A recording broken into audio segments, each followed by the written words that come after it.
Book 19th chapter అండి. సుజాత వాళ్ళ అన్నయ్య అభిషేక్ అతను వాళ్ళ ఇంటికి తీసుకొచ్చేస్తాడు. సో అక్కడ చాలా పెద్ద ఇల్లు, ఆమె బాగా చూసుకుంటారు వాళ్ళ వదిన. అయినా అక్కడ ఎందుకు ఉండలేకపోతుంది అనమాట. తను చాలా విసుగ్గా ఆ అక్కడ ఆమె దగ్గరకు వస్తుంటేనే చాలా విసుగ్గా అనిపిస్తుంది ఈ అమ్మాయికి. అస్సలు ఉండలేకపోతుంది. వాళ్ళ అన్నయ్య కూడా చెప్తాడు వాళ్ళ వదినకి, తను కొత్త కదా, కొంచెం అలవాటు అయ్యేదాకా, ఈ కొత్త ప్లేస్ కి అలవాటు అయ్యేదాకా నువ్వు కొంచెం అడ్జస్ట్ అయ్యి కొంచెం బాగా చూసుకోవాలి అని చెప్తాడు అనమాట. సరే అని ఒప్పుకుంటుందా ఆమె. చాలా ప్రేమగా ఎప్పటికప్పుడు ప్రేమగా చూసుకుందాం అని చూసే లోపు ఈమె తప్పించుకుంటూ నాకు తలనొప్పిగా ఉంది పడుకోవాలి అని, లేకపోతే ఈమె వంటగదిలో ఉన్నప్పుడు ఆమె వచ్చినప్పుడు ఈమె వెంటనే వచ్చేయటం బయటికి, అట్లా అవాయిడ్ చేస్తుంది మనిషిని. ఆమెకు అర్థమైంది కానీ వాళ్ళ అన్నయ్యకి ఏమి కంప్లైంట్ చేయలేదు. ఒక రోజు ఈవినింగ్ బ్యాక్ యార్డ్ లో కూర్చోబెట్టి, ఏంటి సుజాత ఇక్కడ అంతా బానే ఉందా నీకు, ఎందుకో అనీజీగా ఉన్నట్టు అనిపిస్తున్నావు నాకు, ఏమైంది చెప్పు అంటే, నాకేం లేదు బానే ఉన్నాను అంటే, లేదు కొంచెం డల్ గా ఉంటున్నట్టు అనిపిస్తుంది నాకు.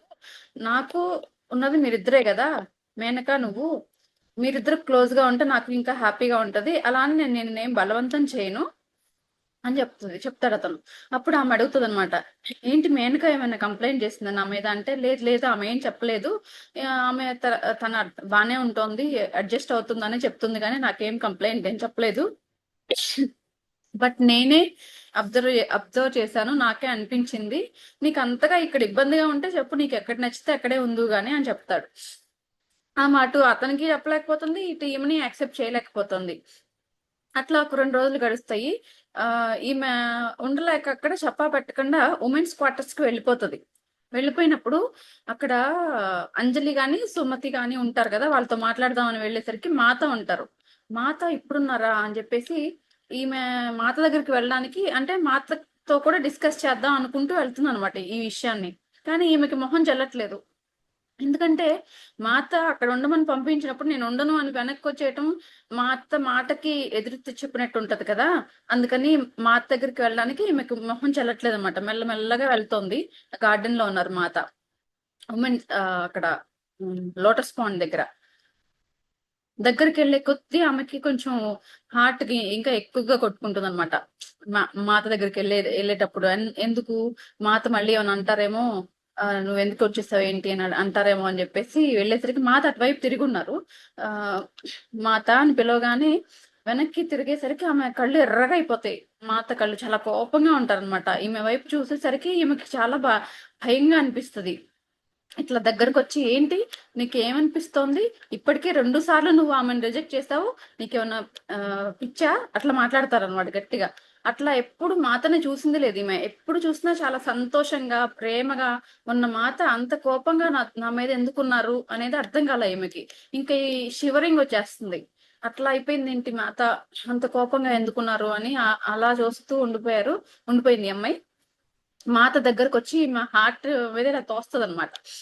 ఇలా టచ్ చేస్తారు. చేసేసరికి ఈమెకి ఏదో మైకం లా వచ్చేస్తుంది. ఒక్క కోమాలోకి వెళ్ళిపోయినట్టు అలా పడిపోతుంది. పడిపోయి ఇంకా ఆమెకి హార్ట్ దగ్గర నొప్పిగా అనిపిస్తుంది అనమాట. హార్ట్ చక్ర ఓపెన్ అవుతుంది. అప్పుడు పడిపోయి అక్కడ నిద్రపోతుంది ఇంక పడుకొని లాన్ లోనే.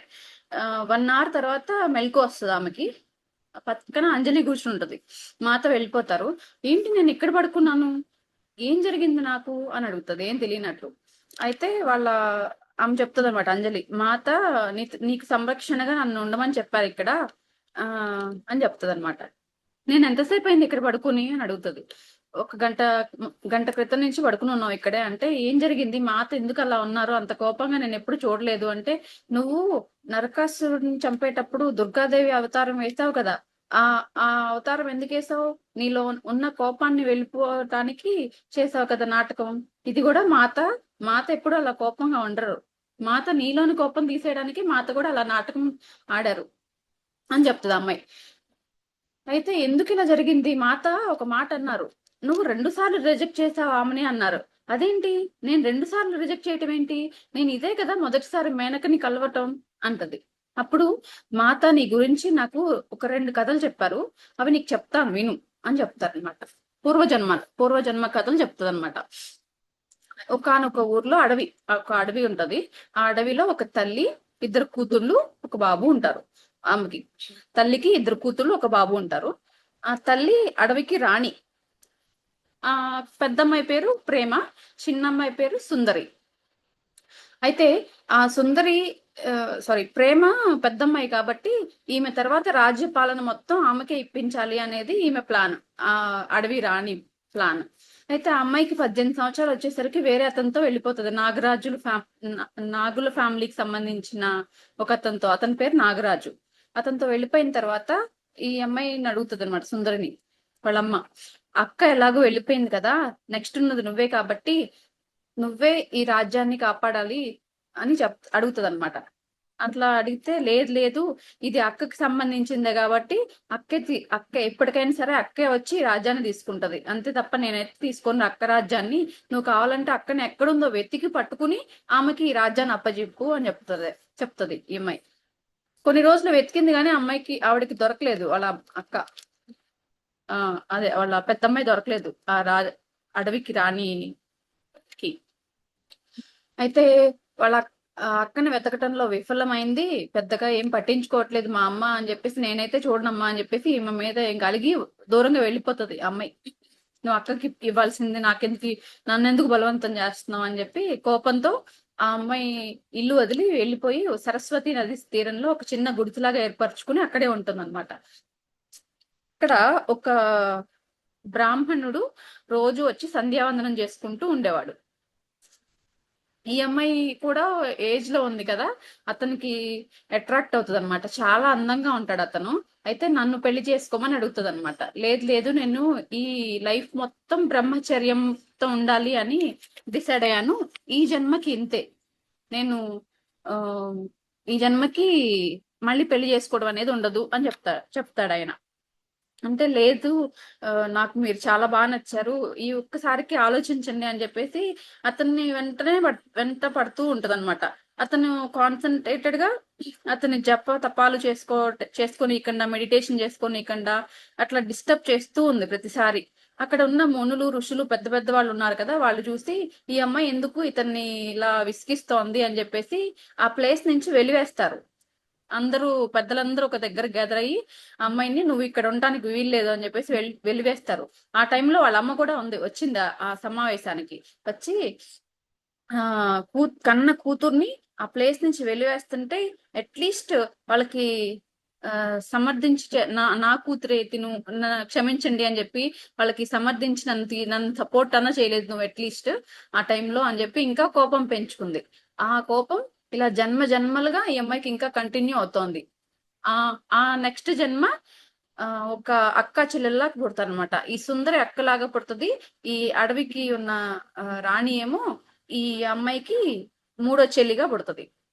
అప్పుడు కూడా అంతే, అక్క అక్క అంటూ ఆమె వెనక తిరుగుతూ అన్ని సపర్యలు ఎదురెదురు చేసి పెడుతూ ఉంటే చిపో నాకు నువ్వు నాకేం చేయొద్దు అని చెప్పి అలా విసుక్కున్నట్టు ఎక్కడికక్కడ విదిలించేసేది అనమాట. ఆ జన్మ కూడా అయిపోయింది. అక్కడ కూడా యాక్సెప్ట్ చేయలేదు ఆమెని. ఆమె మళ్ళీ మేనకలాగా పుట్టింది. అప్పుడు అడవిలో ఉన్న తల్లే మళ్ళీ ఇప్పుడు వదినలాగా పుట్టింది అనమాట. ఈ జన్మలో ఏంటంటే ఆమె ఒక రాజ కుటుంబంలో పుట్టింది. ఆమెకు ఒక అతనితో పెళ్ళైపోతుంది ఆల్రెడీ. అది పెద్దగా ఇష్టం లేకుండానే పెళ్లి చేసేసుకుంటది. ఒక పాప పుడుతుంది వాళ్ళకి. అతను ఈ ఒక యుద్ధంలో చనిపోతాడనమాట. యుద్ధంలో చనిపోయినప్పుడు ఆ ఆ పాప ఈమె మిగిలిపోతారు. ఆ క్షతగాత్రులలో అభిషేక్ కూడా ఉంటాడనమాట. వీళ్ళ హస్బెండ్ వాళ్ళ కజినే అభిషేక్. అయితే నేను అభిషేక్ కి కొంచెం సేవలు చేస్తానని చెప్పేసి ఈమె వాళ్ళ మామయ్యని పర్మిషన్ అడిగి వెళ్తుంది అనమాట. వెళ్ళి అతనికి బాగా యుద్ధంలో దెబ్బలు తగిలి ఉన్నాడు కదా, సో అతనికి బాగా సపర్యలు చేస్తుంది అనమాట. అతను కోలుకునేలాగా చేస్తుంది. ఆమె చేసిన సేవలకి ఇంప్రెస్ అయ్యి నేను ఈమెనే పెళ్లి చేసుకుంటాను అని చెప్పి చెప్తాడు. అప్పుడు వాళ్ళ ఇంట్లో వాళ్ళందరూ ఒప్పుకోరు. ఎందుకంటే ఈమె అతనికంటే కొంత వయసులో ఎక్కువ పెద్దది. అట్ ద సేమ్ టైం ఆమెకి హెల్త్ కూడా పెద్దగా బాగుండదంట. అంతా ఎప్పుడు ఏదో ఒక ప్రాబ్లం ఉండేదంట, హెల్త్ ప్రాబ్లం. ప్లస్ ఒక పాప కూడా ఉంది. నువ్వేమో చిన్నవాడివి, నువ్వు ఎలా చేసుకుంటావు అమ్మాయిని అని చెప్పి వాళ్ళందరూ ఒప్పుకోలేదు. అయినా ఈయన ఆమె చక్కగా చూసుకుందనే ఉద్దేశంతో ఆమెని పెళ్లి చేసుకుంటాడు. అక్కడి వరకు ఇది. సో ఇదంతా విన్న తర్వాత ఈమెకి పశ్చాత్తాపం. అరే నేను ఇంతగా మా అమ్మ పూర్వజన్మలో ఉన్న అమ్మ ఈవిడే ఇప్పుడు ఇలా వచ్చి చేస్తుందే, అంత ఇదిగా చేస్తున్నా కూడా నేను ఆమెని విదిలించేశాను అని పట్టించుకోలేదు అని చాలా బెంగగా ఉంటదన్నమాట. ఆలోచిస్తుంటది. ఆలోచించుకుంటూ ఆమె వెళ్ళిపోతది. అంజలి చెప్పేసి నేను ఇంక వెళ్ళిపోతాను. నాకు రాజా ప్రాసాదంలో ఒక వర్క్ ఉంది అని చెప్పి వెళ్ళిపోతది. అయితే అప్పుడు అడుగుతదనమాట. తను వెళ్ళిపోయినాక సుమతి అడుగుతది. "ఏంటి నువ్వు ఇంకా ఇక్కడే ఉన్నావా?" అని చెప్పి. "అవును. నాకు ఇప్పుడు వెళ్ళాలంటే మొహం చెల్లట్లేదు. ఏం చేయాలో ఏమో తెలియట్లేదు" అంటదట. అన్నాక సరే కొంచెం సేపు ఉండి వెళ్ళు అంటే సరే అని చెప్పి నేను నువ్వు ఉమెన్ క్వార్టర్స్ లో లంచ్ పెడతావు కదా, వాళ్ళకి నీకు హెల్ప్ చేసి వెళ్తాను అని చెప్పి లంచ్ అదంతా అరేంజ్ చేసి వాళ్ళందరికీ సర్వ్ చేసి కొంచెం నిదానంగా బయలుదేరుతుంది. భోజనం చేసేసి తిను కూడా వెళ్ళే టైంలో ఆలోచించుకుంటూ వెళ్తది. ఇన్ని రోజులు ఆమెని అంత విదిలించేసి అలా అవాయిడ్ చేశానే, ఇప్పుడు మళ్ళీ ఏ మొహం పెట్టుకుని మా ఇంటికి వెళ్ళాలి నేను అని చెప్పి మెల్లగా ఆలోచించుకుంటూ వెళ్తది. వెళ్ళిన తర్వాత అంబా ఉంటది. అంబా అక్కడ ఆమెకి బాగోపోతే ఏదో ఫుడ్ ప్రిపేర్ చేసి జావలాగా తీసుకెళ్తారు అనమాట. తీసుకెళ్తూ ఈ అమ్మాయిని చూస్తుంది. చూసి నీకు అసలు బుద్ధి ఉందా? ఆ అసలు హెల్త్ బాగోని మనిషిని అలా వదిలేసి వెళ్ళిపోయావు, ఎక్కడికి వెళ్ళావో చెప్పన్నా వెళ్ళాలి కదా. ఆమె హెల్త్ ప్రాబ్లమ్సే ఆమెకు చాలా అన్నట్టు నువ్వు ఎక్కడికి వెళ్ళావో ఏమైపోయావో అని చెప్పి నిన్ను ఆలోచించుకుంటూ ఉంది అని ఆమె కోప్పడుతుంది అనమాట. అంజలితో మాట్లాడినప్పుడు ఉమెన్స్ క్వార్టర్స్ లో ఆమె అడుగుతుంది, అంటే ఆ లాస్ట్ జన్మలో వెళ్ళిపోయిన ప్రేమే మా అంబ ఇప్పుడు అంబలాగా వచ్చిందా, మా అక్కైనా అని అడుగుతుంది. అవును అని చెప్తుంది. సో మళ్ళీ ఈ ముగ్గురిని ఒకే దగ్గర కలపాలి అని ఆమె కోరుకుంటది. అప్పుడు ఆ అడవి రాణి లక్ష్మీదేవికి భక్తురాలు అనమాట. ఆమె అడుగుతుంది అనమాట, నా ఇద్దరు కూతుర్లని మళ్ళీ నేను ఇంకొక జన్మలో కలవాలి అని చెప్పి కోరుకుంటది. అందుకని ఇప్పుడు మళ్ళీ వదిన రూపంలో వచ్చింది, ప్లస్ ఈ అమ్మాయి ప్లస్ అంబ ముగ్గురు కలిశారు. ఆ పూర్వజన్మ రుణం వల్ల ఆమె కోరుకుంది కాబట్టి మళ్ళీ ఒక దగ్గర గ్యాదర్ అయ్యారు వీళ్ళు. అయితే కోపడుతుంది, నువ్వు అసలు ఎట్లా వెళ్ళిపోయావు, ఆమె హెల్త్ బాగోక చాలా ఇబ్బంది పడుతుంది కదా, ఆలోచించుకో అని చెప్పి చెప్తుంది అనమాట. ఇంకా ఈ అమ్మాయి ఆమె చేతిలో ఉన్న ఫుడ్ బౌల్ తీసుకుంటది. తీసుకుంటే నేను పెడతా ఇవ్వని చెప్పి తీసుకుంటది అనమాట. అంబకి షాకింగ్ గా అనిపిస్తుంది, ఇన్ని రోజులు అలా విదిలించి దూరంగా ఉన్న మనిషి ఇప్పుడు ఫుడ్ పెడతా అని తీసుకుంది ఏంటి అని ఆశ్చర్యంగా చూస్తుంటుంది. అప్పుడు సరే నేను వెళ్తాను, మా హస్బెండ్ కి కూడా చెప్పలేదు, కాశిని ఒక్కటే ఉంది ఇంట్లో అని చెప్పి వెళ్ళిపోతుంది అంబ. ఈమె లోపలికి వస్తుంది. అదే ఫస్ట్ టైం వాళ్ళ అన్నయ్య వాళ్ళ రూమ్ లోకి కాలు పెట్టడం తను. లోపలికి వచ్చి కూర్చుని ఒక పక్కన టేబుల్ ఉంటే ఆ బౌల్ అక్కడ పెట్టేసి ఆమె చేయి పట్టుకుంటుంది. మేనక చేయి పట్టుకునేసరికి చాలా వేడిగా ఉంటుంది. ఆ కాలిపోతూ ఉంటుంది అనమాట. జ్వరం వచ్చింది ఆమెకి. అయ్యో నన్ను వచ్చావా మే సుజాత అని అంటది మేనక. అంటే నన్ను క్షమించండి, నేను ఉమెన్స్ క్వార్టర్స్ కి వెళ్ళాను ఆ మా అతను చూడడానికి, నన్ను క్షమించమని అడుగుతుంది. నువ్వేమైపోయావని భయం వేసింది, మహేంద్ర కొడుకులు ఉన్నారు కదా, ఇంకా వాళ్ళు ఇంకా వెతుకుతున్నారు కదా, వాళ్ళు ఏమైనా చేశారేమోనని చెప్పి భయమే అనిపించింది నాకు. ఇంకా ఎప్పుడు వెళ్ళొద్దు అని చెప్తుంది. ఇంకెప్పుడు వెళ్ళను వదిన, అదే ఫస్ట్ టైం వదిన అని పిలవటం. ఇంకా వెళ్ళను వదిన అని చెప్పి కొంచెం మంచిగా క్లోజ్ గా చూసుకుంటూ ఆమె చక్కగా ఆ ఇట్లా వేడిగా ఉంది కదా, సో ఇదంతా తుడిచేసి నీట్ గా ఆమెకి సపర్యలు చేసి ఫుడ్ తినిపించటం అట్లాంటివి చేస్తూ ఉంటది అనమాట.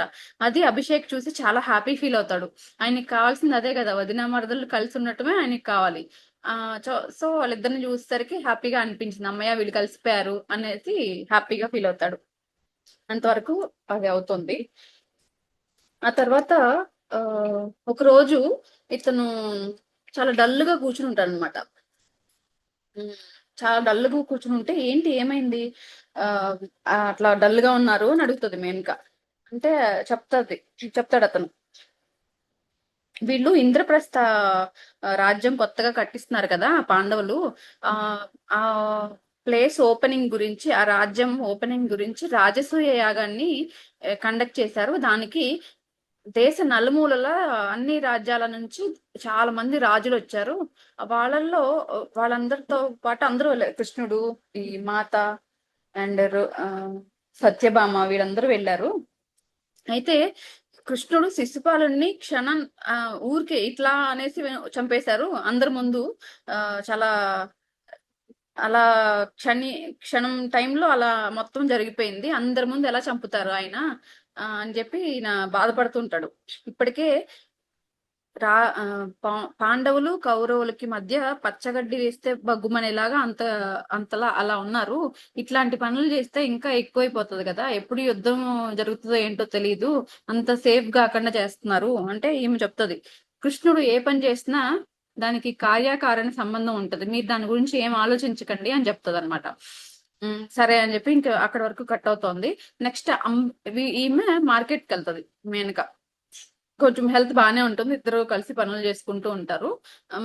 మేనక అండ్ సుజాత మార్కెట్ కి వెళ్ళి వచ్చేసరికి అంబా కాశిని వస్తారు ఇక్కడికి. వచ్చేసరికి అవును మీరు వస్తారని సంగతి తెలియదు, లేకపోతే మేము మార్కెట్ కి వెళ్లే వాళ్ళం కాదు అంటే, లేదు ఊరికే వచ్చాము, మా హస్బెండ్ ఇప్పుడు ఆ కౌరవులు కౌరవుల దగ్గర ఏదో హడావిడిగా ఉంది కదా, అందుకని ఆ నారాయణి సైన్యాధికారి కాబట్టి ఆ సైన్యంతో పాటు ఈయన కూడా వెళ్ళారు, కొంచెం కొన్ని రోజులు రారు, అందుకని నేను ఉంటాను ఇక్కడ, అలా ఫ్రీగా ఉన్నాను కాబట్టి వచ్చాను అని చెప్తుంది అనమాట. అయితే నువ్వు ఇక్కడ అడవులు చూడలేదు కదా ఆ సుజాత, నువ్వు నిన్ను అడవులు చూపిస్తారా అని చెప్పి పిలుచుకెళ్తారు అనమాట. సరే మీరిద్దరు వెళ్ళండి, కాశ్మీర్ నేను నా దగ్గర పెట్టేసి అని ఈమె ఫుడ్ ప్రిపేర్ చేసి ఇస్తుంది ఒక బాక్స్ కట్టి, జాగ్రత్తగా వెళ్ళమని చెప్తుంది.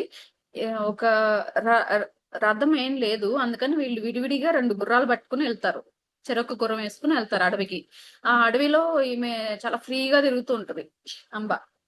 ఈమె అడుగుతుంది, నీకేం భయం వేయట్లేదా, అలా వెళ్ళిపోతున్నావు, అసలు ఈ ప్లేస్ తెలుసా నీకు అంటే, నేను ఫ్రీక్వెంట్ గా వస్తూ ఉంటాను ఇక్కడికి, కాశీని కూడా తీసుకొస్తూ ఉండేదాన్ని, ఇప్పుడు అక్కడ వదిన దగ్గర పెట్టాను కాబట్టి తీసుకురాలేదు, బట్ చాలా నాకు ఇది ఫెమిలియర్ ప్లేస్, భయం ఏం లేదు రా, నేను తీసుకెళ్తాను భయపడకు అని చెప్పి తీసుకెళ్తాను. లోపలికి వెళ్తుంటే ఆ ఈమెకి అంటే కంగారు అనిపిస్తుంది, దారి తప్పిపోతావేమో అని చెప్పేసి, నువ్వేం భయపడకు నాకు ఇవన్నీ తెలిసిన ఏరియానే, నిన్ను తీసుకెళ్తారా అని చెప్పేసి కొంచెం దూరం తీసుకెళ్లిన తర్వాత ఫుడ్ ఆకలేసి ఫుడ్ తినడానికి కూర్చుంటారు. అప్పుడు ఒక పాము వస్తుంది ఈమె దగ్గరికి, అంబా దగ్గరికి, అలా చేత్తో ఇలా ఊరికే తాడు పట్టుకుని లేపి పక్కన పెట్టినట్టు ఊరికే చేత్తో పట్టుకుని తీసి పక్కన పెడుతుంది ఆమె. ఈమె భయపడుతూ ఉంటది, అమ్మో అదేంటి పాముని అలా పట్టుకున్నావు అంటే, పాముకి నాకు ఏదో పూర్వజన్మ సంబంధం ఉందనుకుంటా, నాకు అందుకే ఎప్పుడు వచ్చినా సరే పాములు నా దగ్గరకు వస్తాయి అని చెప్తానమాట. ఎందుకు, ఇంతకు ముందు జన్మలో ఆమె నాగరాజు ఫ్యామిలీలో ఒక మెంబర్, అందుకనే ఆమెకి పాములు అంటే భయం లేదు, అవి కూడా చాలా ఇష్టంగా వస్తాయి ఈమె దగ్గరికి. అట్లా దగ్గర ఉంటాయి అనమాట పాములు ఆమె చుట్టూతే. అంత భయపడకు, ఏం చెయ్యవు అని చెప్పేసి వాటికి చెప్తుంది. ఈ అమ్మాయి భయపడుతుంది, మీరు వెళ్ళిపోండి అని చెప్తుంది అనమాట పాములకి. అప్పుడు పాములు వెళ్ళిపోతే వీళ్ళు తినేస్తారు, తినేసి ఇంకొక రూట్ నుంచి సందులోంచి తీసుకెళ్తుంది, చిన్న ఆ ఒక సందులాగా ఉంటే చెట్ల మధ్యలోంచి తీసుకెళ్తుంది. ఏంటి ఎటు వెళ్ళిపోతున్నాం మనం, మళ్ళీ వెనక్కి వెళ్ళగలమా లేదా అని అడుగుతుంది. నువ్వేం భయపడకు, నన్ను నమ్మిరా అని చెప్పి తీసుకెళ్తుంది. అంబ లోపలికి తీసుకెళ్లేసరికి కొంతమంది లేడీస్ మాటలు వినిపిస్తూ ఉంటాయి అక్కడ. మాటలు ఎవరు మాట్లాడుకుంటున్నారు అని వీళ్ళు పక్క నుంచి ఒక చెట్టు దగ్గర నుంచి పొదల దగ్గర నుంచి వింటారు. అక్కడ ఎవరున్నారు అంటే అంజలి, ఆ అడవిలో ఉండే కొంతమంది ఉమెన్, వీళ్ళు చుట్టూతా ఆమె చుట్టూతా గ్యాదర్ అయ్యారు. ఈ అడుగుతున్నారు, నీకు తెలుసు కదా నువ్వు రాజ కుటుంబం అక్కడే ఉంటావు కదా మాత వాళ్ళ దగ్గరే, అసలు అతన్ని శిశుపాలుడిని కృష్ణుడు ఎందుకు చంపారు, అసలు రీజన్ ఏంటి అని అడుగుతారు. అంటే ఎక్కడి నుంచి అని స్టార్ట్ చేయను, అది ఈ జన్మ నుంచి స్టార్ట్ అయింది కాదు, ఇంతకు ముందు జన్మల నుంచి ఒక 3-4 జన్మల క్రితం నుంచి స్టార్ట్ అయిన పగ, పగ కాదు పని, ఆ కార్యం నెరవేరడానికి వాళ్ళు ఆయన ఈ పని చేశారు అని చెప్పి చెప్పుకొస్తారు అనమాట ఆమె. శిశుపాలుడు పూర్వజన్మల గురించి చెప్తది. అవేంటంటే ఇంతకు ముందు మూడు జన్మల క్రితం అంట వీళ్ళు నారాయణులుగా ఉన్నప్పుడు, ఎవరు, కృష్ణుడు అండ్ రుక్మిణి మాత నారాయణులుగా ఉన్నప్పుడు, వాళ్ళు ఇప్పుడు మనం గుడికి వెళ్ళినప్పుడు కూడా వెంకటేశ్వర స్వామి గుడి ఎంట్రన్స్ లో జయ విజయలు అని 2 విగ్రహాలు ఉంటాయి కదండి, అట్లనే అప్పటి కాలంలో వాళ్ళు జయ విజయల రూపంలో ఉన్న వాళ్ళల్లో జయుడు అనే అతనే ఈ శిశుపాలుడు అనమాట. అప్పుడు నారాయణుల రూపంలో ఉన్నప్పుడు బ్రహ్మ మానస పుత్రులైన సనక సనందాదులు వచ్చారట నారాయణుని కలుసుకోవడానికి. అయితే నారాయణుడు వీళ్ళ కోసం వెయిట్ చేస్తున్నా అంటే, ఏంటి ఎప్పుడో వస్తున్నారు కదా ఇంకా రాలేదేంటి అని చెప్పి బయటకు వచ్చి చూస్తే వీళ్ళ మధ్య వాగ్వివాదం జరుగుతోంది. జయుడు ఆపుతున్నాడు. మీరు ఎక్కడి నుంచో వచ్చారు, మేము ఇక్కడే ఉంటాం ఎప్పుడు. సో స్వామి మాకే సొంతం, మీరేంటి మాకు చెప్పేది అని చిన్న చూపుల చులకనగా మాట్లాడుతున్నారట. అంటే ఇతనికి గర్వం ఎక్కువయ్యి అలా మాట్లాడుతున్నారు అనమాట. అప్పుడు వీళ్ళకి కోపం వచ్చి, మీరు 7 జన్మలు మానవ జన్మ ఎత్తి నారాయణుడు ఉనికి తెలియకుండా బతకాలి అని చెప్పి తెప్పిస్తారంట వాళ్ళు సనక సనందాదులు. అప్పుడు నారాయణులు చూసి, మాతకి చాలా కరుణ ఎక్కువ, వీళ్ళు కూడా మన పిల్లల లాంటి వాళ్ళే కదా, మన పిల్లలే కదండి, అలా చెప్పించేస్తే ఎట్లా అని చెప్పేసి ఆవిడ చెప్పేసరికి నారాయణుడు, సరే ఆల్రెడీ మునులు శాపం ఇచ్చేశారు కాబట్టి మనం ఏం చేసేది లేదు, ఇంకా దాన్ని వెనక్కి తీసుకునేది లేదు, కానీ దాన్ని కొంచెం దాని తీవ్రత తగ్గిద్దాం అని చెప్పి ఆయన మళ్ళీ ఆ శిక్షను తగ్గించడానికి 3 జన్మలు ఎత్తుతావు నువ్వు, మానవ జన్మలు ఎత్తి నీ గర్వం, ఇప్పుడున్న గర్వం అదంతా వదిలేసి నా ఉనికి ఎప్పుడైతే తెలుసుకుంటావో అప్పుడు నీ ఒరిజినాలిటీకి వస్తావు అని చెప్పి మళ్ళీ దాన్ని కుదించి 7 జన్మలు కాస్త 3 జన్మలు చేస్తారు. అది ఏమేం జన్మలు అంటే, ఒకటి హిరణ్యకశిపుడు జన్మలో అసలు నారాయణుడు ఉనికే తెలియదు చూడండి ఆయనకి. చుట్టూ మాత కరుణ చూసారా, అతనికి ఎప్పుడు గుర్తు చేయడానికి ప్రహ్లాదుని అక్కడ అరేంజ్ చేస్తున్నా కూడా నారాయణుని ఎప్పుడు నిమిషం క్షణం గుర్తు చేస్తున్నా కూడా గుర్తు చేసుకునేంత స్థితిలో లేడు అతను హిరణ్యకశిపుడు. ఆ మాయలో పడిపోయి ఎక్కడ ఏం లేకుండా అతను కోరుకుంటాడు ఏంటి, అతని మరణాన్ని. ఎలా, మనిషితో కానీ ఆయుధంతో కానీ, ఇంటిలో కానీ బయట కానీ, సాయం సంధ్య కానీ, పొద్దున కానీ ఆయుధంతో చంపబడను నేను అని ఒక వరం తీసుకుంటాడు. అందుకే ఈయన నారాయణుడు నరసింహ రూపం ఎత్తి ఆయుధం కాని ఆయుధం చేతి గోర్లు, ఇంట్లో కాదు బయట కాదు, గడప మీద, నేల మీద కాదు ఆకాశంలో కాదు, ఆయన తొడపై పెట్టి చీల్చి చంపుతాడు. సో అట్లా ఆ హిరణ్యకశిపుడు అవతారం నెరవేరుతుంది. అప్పుడు ఆ సోల్ని మాత తీసుకెళ్లి ఒక గుహలో పెట్టి నువ్వు ఇది అని చెప్పి చెప్తారు, నువ్వు అసలు జయుడివి, ఇట్లా నీ పూర్వజన్మ ఇది, ఇట్లా తెలుసుకోవాలి అని చెప్తారు. అప్పటికి తెలుసుకోడు అతను. తెలుసుకోకుండా నెక్స్ట్ జన్మ రావణుడు జన్మ ఎత్తుతాడు. రావణుడి జన్మలో కొంత బెటర్ గా ఉంటాడు అనమాట. హిరణ్యకశిపుడు అంత మూర్ఖంగా కాకుండా కొంచెం దైవ భక్తి ఉండి ఎప్పుడు శివారాధన చేస్తూ మంచి స్థితిలో ఉంటాడనమాట. కానీ అతనికి ఇంకా ఉంది లోపల గర్వం, అదంతా నెగిటివిటీ ఉంది కాబట్టి అదంతా కళ్ళు ఒక పొరలాగా ఉండిపోతుంది అతనికి. అప్పుడేంటి, వీళ్ళ అమ్మ నాన్నకి ఏంటంటే ఒక 2 పవర్స్ ఉంటాయి. నాన్నేమో సాధు జీవిలాగా ఉంటారు, మంచి సాధు స్వభావం కలిగి. వాళ్ళ అమ్మకి మాత్రం వేరే వాళ్ళ మైండ్ లో దూరి వాళ్ళని మానిపులేట్ చేసే శక్తి ఉంటదంట రావణుడి మదర్ కి. అప్పుడు అతను ఆ మాయా శక్తులను తీసుకుంటాడు వాళ్ళ అమ్మ నుంచి. తీసుకుని ఏ స్త్రీనైనా సరే అతను లంకలోకి తెచ్చేసి ఆ స్త్రీ మైండ్ లోకి దూరి అతని వైపు తిప్పుకుని మానిపులేట్ చేసేవాడు అనమాట. అట్లా ఇంకా పాపాలు పెంచుకుంటున్నాడు. అందుకని మాత ఏం చేశారు, సీతామాత రూపంలో లంకకి ఆమంతటా ఆమె వెళ్ళి అతని ద్వారానే వెళ్ళి అక్కడ కూర్చుని మెడిటేషన్ స్టేజ్ లో కూర్చుని అతను ఈమె మీద కూడా అట్లాంటి ట్రిక్స్ ప్లే చేశారు అప్పట్లో. ఈమె మైండ్ లోకి కూడా దూరి అక్కడ రాముడు లక్ష్మణుడు చనిపోయినట్టు అట్లాంటివన్నీ కొంచెం ఇల్యూజన్స్ క్రియేట్ చేశారనమాట. అవన్నీ క్రియేట్ చేసినా కూడా మాత ఈమె మెడిటేషన్ స్టేజ్ లో కూర్చుని అదంతా తప్పు అని చెప్పేసి అతనికి శక్తి పంపించారనమాట. సో అతని గర్వం అదంతా తగ్గేలా చేశారు. నిజానికి మాత అక్కడికి వెళ్ళింది ఇతన్ని ఈ రావణాసుడి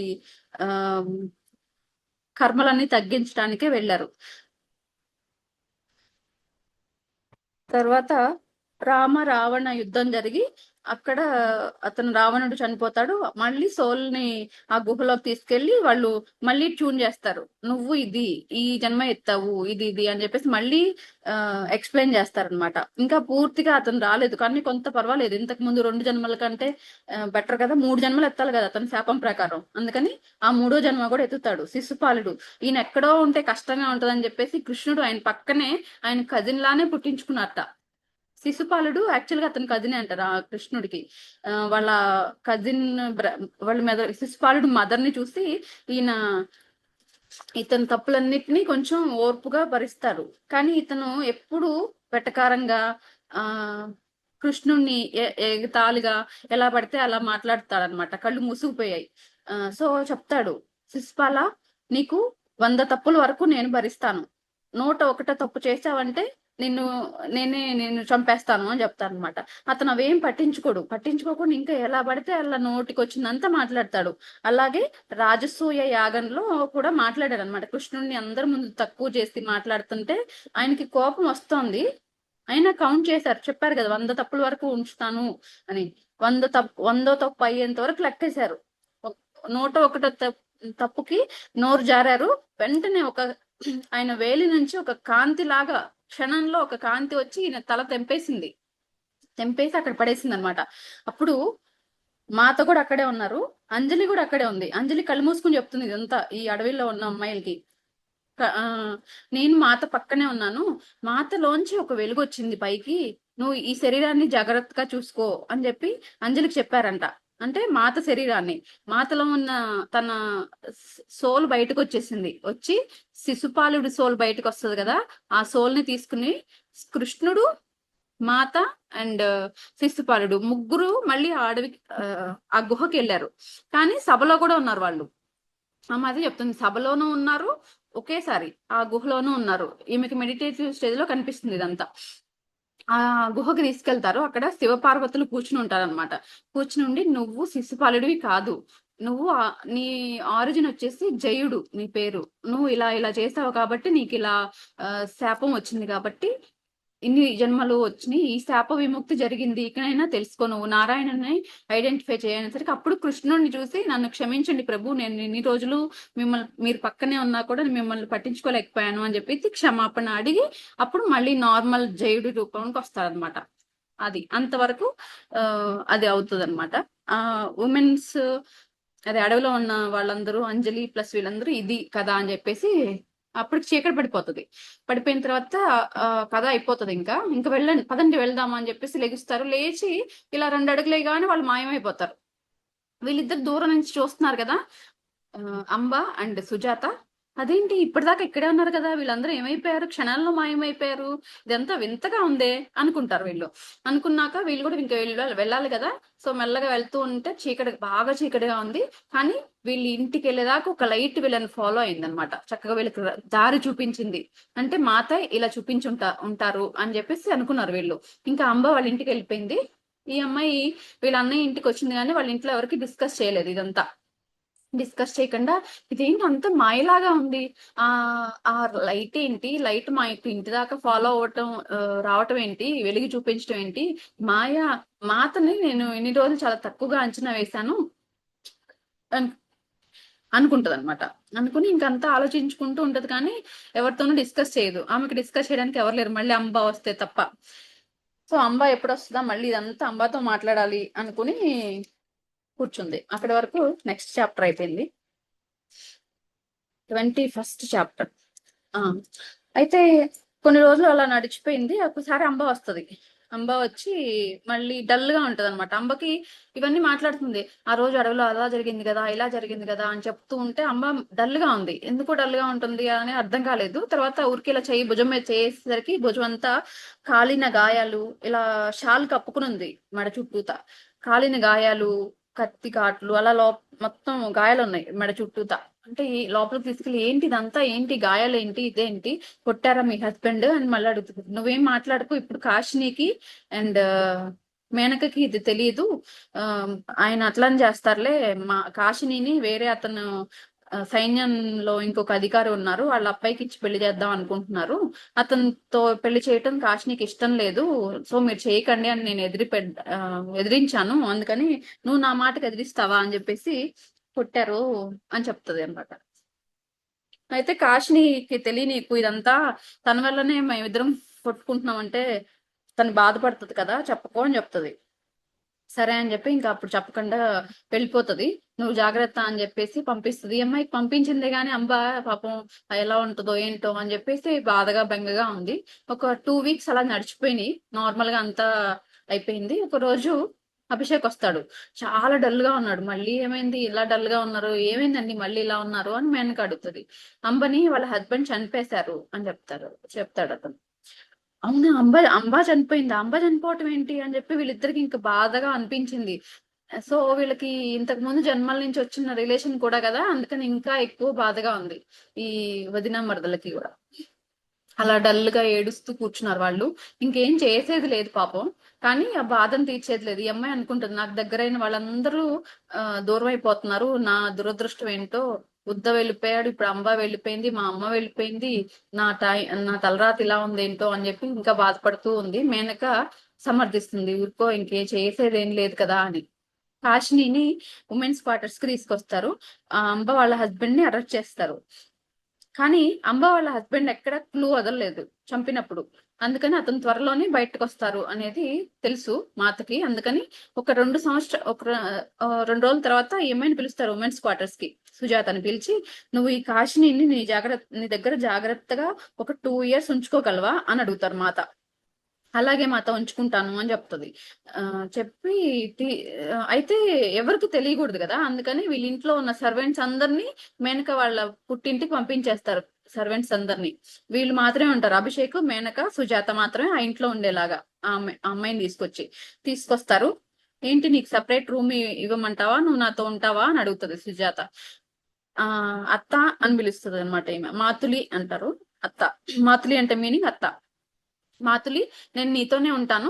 ఉమెన్స్ క్వార్టర్స్ లో మనం అందరం ఉన్నాం కదా, అమ్మ అమ్మ నువ్వు నేను ఇషాన్ ఉన్నాం కదా, ఆ రోజులు గుర్తొస్తాయి, నాకు నీతోనే ఉంటాను, కంఫర్టబుల్ గా ఉంటది అని చెప్పి అడుగుతుంది అనమాట. సరే అని చెప్పేసి తన దగ్గరే ఉంచుకుంటది. రోజు తను చక్కగా తినిపించడం అట్లా జాగ్రత్తగా చూసుకుంటది అనమాట. ఎప్పుడు డల్ గా ఉన్నా కూడా, ఏంటి నీకు మీ అమ్మ గుర్తొస్తోందా, డల్ గా ఉన్నావు అని అడుగుతుంది అనమాట. అమ్మ బాగానే ఉంది మాతులి, నేను అమ్మ గురించి ఆలోచించట్లేదు అంటే. ఈమెకి తెలుసు ఫ్యూచర్ ఏంటి, సోల్ లెవెల్లో ఎలా ఉన్నారు, సో చనిపోయిన వాళ్ళు ఎక్కడికి వెళ్తారు అవన్నీ ఈమెకి తెలుసు ముందుగానే. అంటే కొన్ని స్పెషల్ పవర్స్ ఉన్నాయి కాబట్టి. అమ్మ సేఫ్ గానే ఉంది, నాకు అమ్మ గురించి బాధలేదులే కానీ ఇప్పుడు నాకు నా దగ్గర ఇషాన్ ఉంటే బాగుండు అనిపిస్తోంది అంటది. ఇషానా అని చెప్పేసి మళ్ళీ ఈమె ఆలోచిస్తుంది. ఇషాన్ ఈమె దగ్గరికి వస్తే మళ్ళీ వీళ్ళ నాన్న ఏం చేస్తారో అని చెప్పి ఈమె భయపడుతుంది. కానీ ఆ అమ్మాయి దగ్గర అనదు. అట్లా అయితే నేను నీకు ఒక కథ చెప్తానా మాతులి అంటది. చెప్పు అని అడుగుతుంది. చెప్పు అంటది ఆమె. అయితే అప్పుడు ఒక ఒకనొక కొన్ని రోజులు, కొన్ని నెలల, ఐ మీన్ సారీ, పూర్వజన్మ ఎప్పుడుదో చెప్తుంది అనమాట వీళ్ళ గురించే. ఒకనొక టైంలో ఒక రాజు ఉండేవాడు. అతనికి ఒక కొడుకు ఉండేవాడు. అయితే ఆ కొడుకు అడవిలో ఆ రాజ్యంలో తిరిగి పర్యటిస్తున్న టైంలో ఒక గంధర్వ స్త్రీ భూమి మీదకి వచ్చి ఊరికే అలా పాటలు పాడుకుంటూ తిరుగుతూ ఉండేది. ఆ అయితే ఆ అమ్మాయిని ఇతను ఇష్టపడతాడు, ఆ రాజు కొడుకు. వీళ్ళిద్దరు బాగా దగ్గర అవుతారు. సో అతని వల్ల ఈమె ప్రెగ్నెంట్ అవుతుంది. కానీ వాళ్ళ నాన్న ఊరుకోడు, పెళ్లికి ఒప్పుకోడు. అందుకని అతను వేరే అమ్మాయిని చేసుకోవాల్సి వస్తది.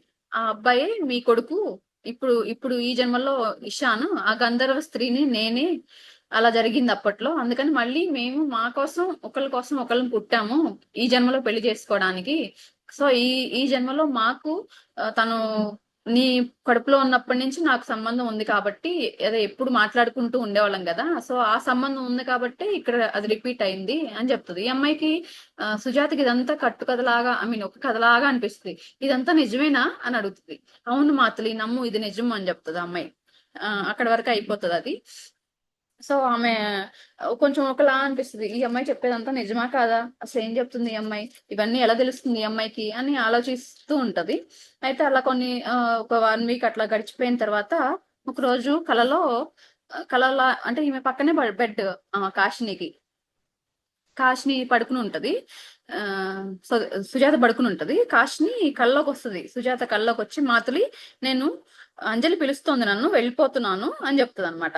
అది కల కదా అని చెప్పేసి అనుకుంటది. ఈమె లేచి చూసేసరికి ఆ పాపకు సంబంధించిన సామాను గాని ఆ అమ్మాయి గాని లేరు.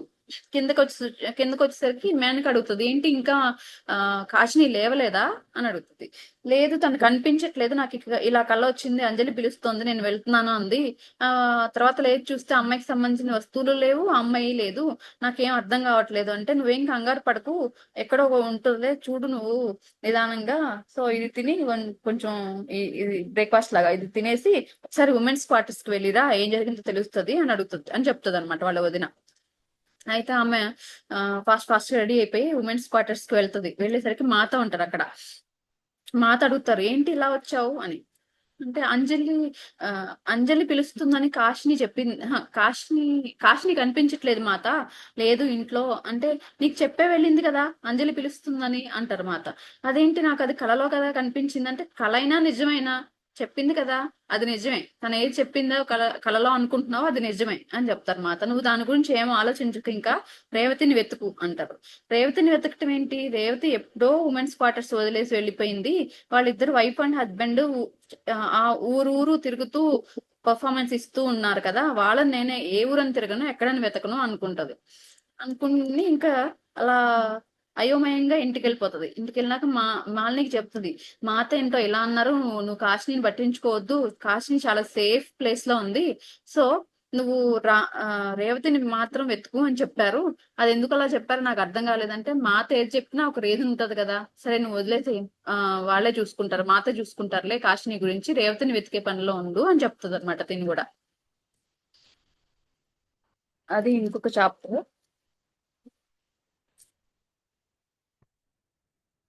ఆ అది అయిపోయాక ఒకరోజు ఏమి చెప్తుంది, వాళ్ళ వదిన చెప్తుంది అనమాట, మనం శివరాత్రికి ఆ ఒక ప్లేస్ కి వెళ్దాము, అక్కడ మార్కెట్ కి వెళ్తే వాళ్ళు మాట్లాడుకుంటున్నారు, శివరాత్రి ఇక్కడ బాగా చేస్తారంట పక్క ఊర్లో అని చెప్తుంది. అది అక్కడ వరకు అయిపోయింది.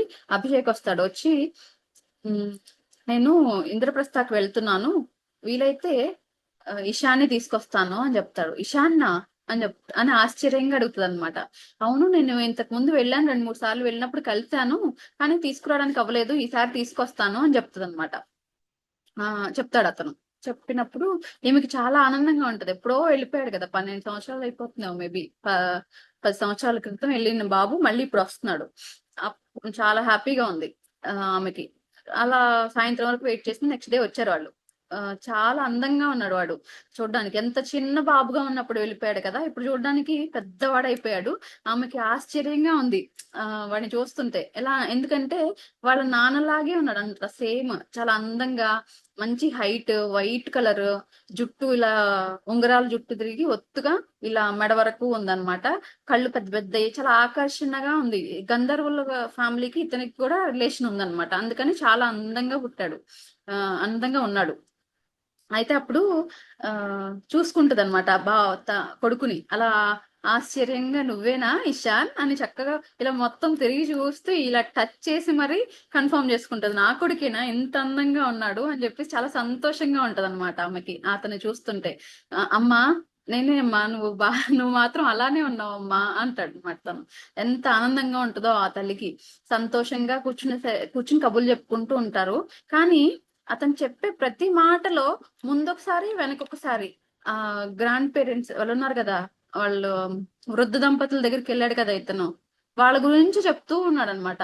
ఈమెకి కొంచెం ఒక ఈర్ష్యలాగా అనిపిస్తుంది, ఇదేంటి ఎప్పుడు చూసినా ఆ నన్ను ఎప్పుడో మిస్ అయ్యి వెళ్ళాడు కదా, నన్ను మిస్ అవ్వాలి గాని ఎంతసేపటికి వీళ్ళ గురించి చెప్తాడేంటి వీడు అని చెప్పేసి, సర్లే ఊరుకో, నీకు గ్రాండ్ పేరెంట్స్ వాళ్ళు కాదు, వాళ్ళు నిన్ను ఓన్లీ పెంచారు అంతే, నీకున్నది ఒక్కటే ఒక్క గ్రాండ్ పేరెంట్, అతను కూడా మీ నాన్నకి సంబంధించిన అతను, మీ నాన్న వాళ్ళ నాన్న అంతే, వాళ్ళు నీ గ్రాండ్ పేరెంట్స్ కాదు అని చెప్తుంది అనమాట ఈమెకి కోపం వచ్చి. నిజానికి ఆమె కూడా వాళ్ళ అమ్మమ్మే అవుతుంది కదా బాబుకి, అది తెలియక ఆమె అలా అంటుంది. ఆ అయితే పెళ్లి గురించి టాపిక్ వస్తుంది. ఇతను కాశీని మర్చిపోయి ఉంటాడని చెప్పేసి, నీకు అక్కడ ఎవరైనా పరిచయం అయ్యారా, ఎవరైనా నీకు నచ్చితే చెప్పు, వాళ్ళకి ఇచ్చి పెళ్లి చేస్తానంటే, అమ్మ నువ్వేం మాట్లాడుతున్నావు, నేను పుట్టక ముందు నుంచి డిసైడ్ అయిపోయిన ఒకటి మా రిలేషన్ ఉంది కదా, కాశీనియే నా భార్య అని నేను ఎప్పుడో అనుకున్నాను కదా అంటే, కాశీని నువ్వు ఇంకా మర్చిపోలేదా, వాళ్ళ నాన్న ఏం చేస్తారో తెలియదు కదా, నువ్వు అలా చేయకు అంటే, లేదు కాశీని నేను సోల్ లెవెల్లో కనెక్షన్ ఉంది మాకు. కాశీ నాకు కలలోకి వస్తూ ఉంటది. ఆ అంబ అత్తయ్య చనిపోయారని కూడా తెలిసింది నాకు, చెప్పింది కాశీని కలలో, సోల్ లెవెల్లో అని చెప్తాడు అతను. ఈ అమ్మాయి ఏమో కొంచెం కంగారుగా ఉంటది, అతను ఏం చేస్తాడు వాళ్ళ నాన్న అని. సరే అది వదిలేసే, ఇంకా అది మాట్లాడుతున్న నీకు కోపం వస్తుంది కదా ఆ టాపిక్. సరే ఇది తిను అది తిను అని చెప్పి దీనికి ఇష్టమైన ఫుడ్ ప్రిపేర్ చేసి పెడుతుంది. అలా 2 weeks స్పెండ్ చేస్తాడు ఇక్కడ. ఇంకా మళ్ళీ తను వెళ్ళిపోయే టైం వస్తుంది. వెళ్ళిపోయాడు. మళ్ళీ వెళ్ళిపోయినాక కొంచెం డల్ గా అయిపోతుంది తను. ఇంకా ఈ డల్ గా ఉండేసరికి వీళ్ళ వదిన వచ్చి, అలా డల్ గా ఉండకు, నువ్వు కూడా వెళ్ళొచ్చు కదా ఎప్పుడైనా, బాగున్నాడు కదా ఇప్పుడు, వాళ్ళు బాగా చూసుకుంటున్నారు కదా, నువ్వు ఇషాన్ గురించి ఏమంత బెంగ పెట్టుకోవాల్సిన పని లేదు. ఆ సో అది చాలా దూరమేం లేదు ఆ ప్లేస్, మనం కూడా వెళ్ళొచ్చు. నువ్వు మాత చెప్పిన పని ఏంటో చూడు ఒకసారి, ఆ రేవతి ఎక్కడ ఉందో కనుక్కో, వెతుకు అని చెప్తారు అనమాట వాళ్ళ వదిన.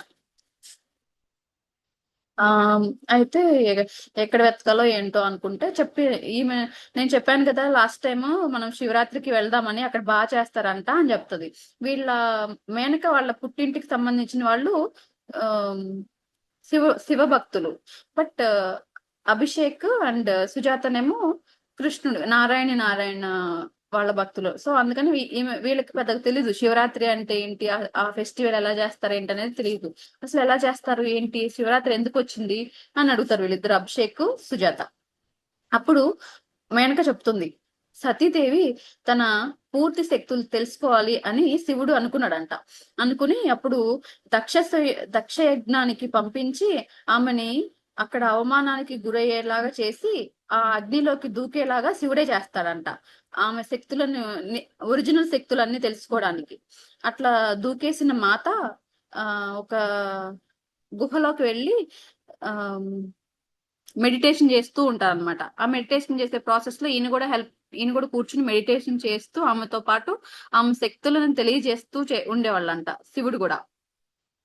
ఆ అందరూ ఇట్లా వీళ్ళిద్దరూ మెడిటేషన్ చేసుకుంటూ కూర్చుంటే మిగతా ఈ రాజ్యాన్ని అంతా ఎవరు పాలిస్తారు అని చెప్పేసి మిగతా దేవతలందరూ వెళ్ళి వాళ్ళ దగ్గరికి, ఇట్లా వీళ్ళు చెరొకలుగా ఉంటే ఎట్లా అంటే, ఇంకొక రాక్షసుడు పుట్టి, అంటే ఆ రాక్షసుడికి తెలుసు వీళ్ళిద్దరు ఇప్పుడు కలవరు అని చెప్పేసి, సో వీళ్ళిద్దరికి పుట్టిన వాళ్ళకి వాళ్ళతో నేను చనిపోతాను అని చెప్పేసి ఒక వరం తెచ్చుకుంటాడు అనమాట.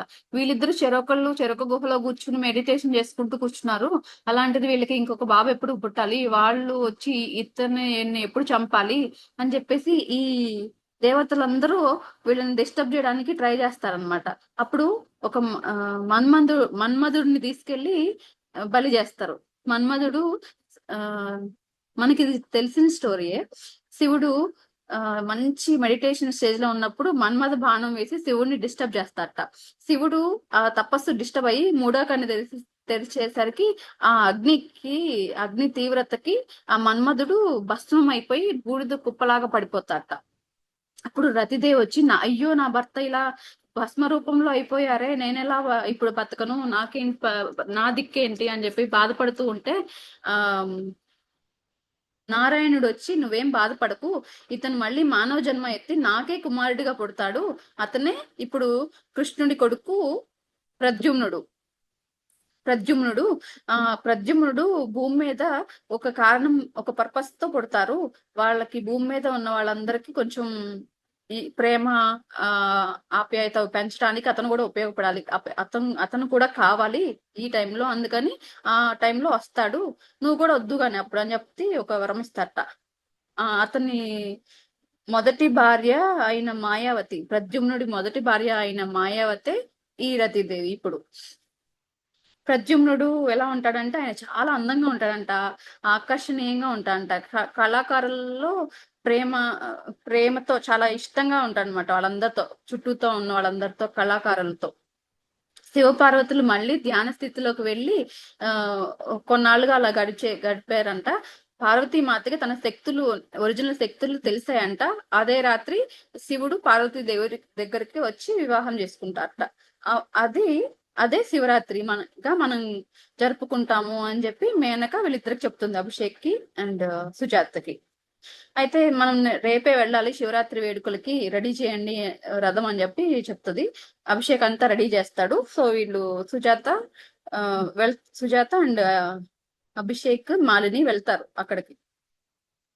ఒక ప్రోగ్రాము నడుస్తూ ఉంటది అక్కడ. వీళ్ళు ముందుకెళ్ళి ముందు రోలో కూర్చుంటారు. ఆ పక్కన ఆ పాట పాడే వాళ్ళందరూ ట్రూప్ మొత్తం వచ్చి ఓ పక్కన కూర్చుంటారు.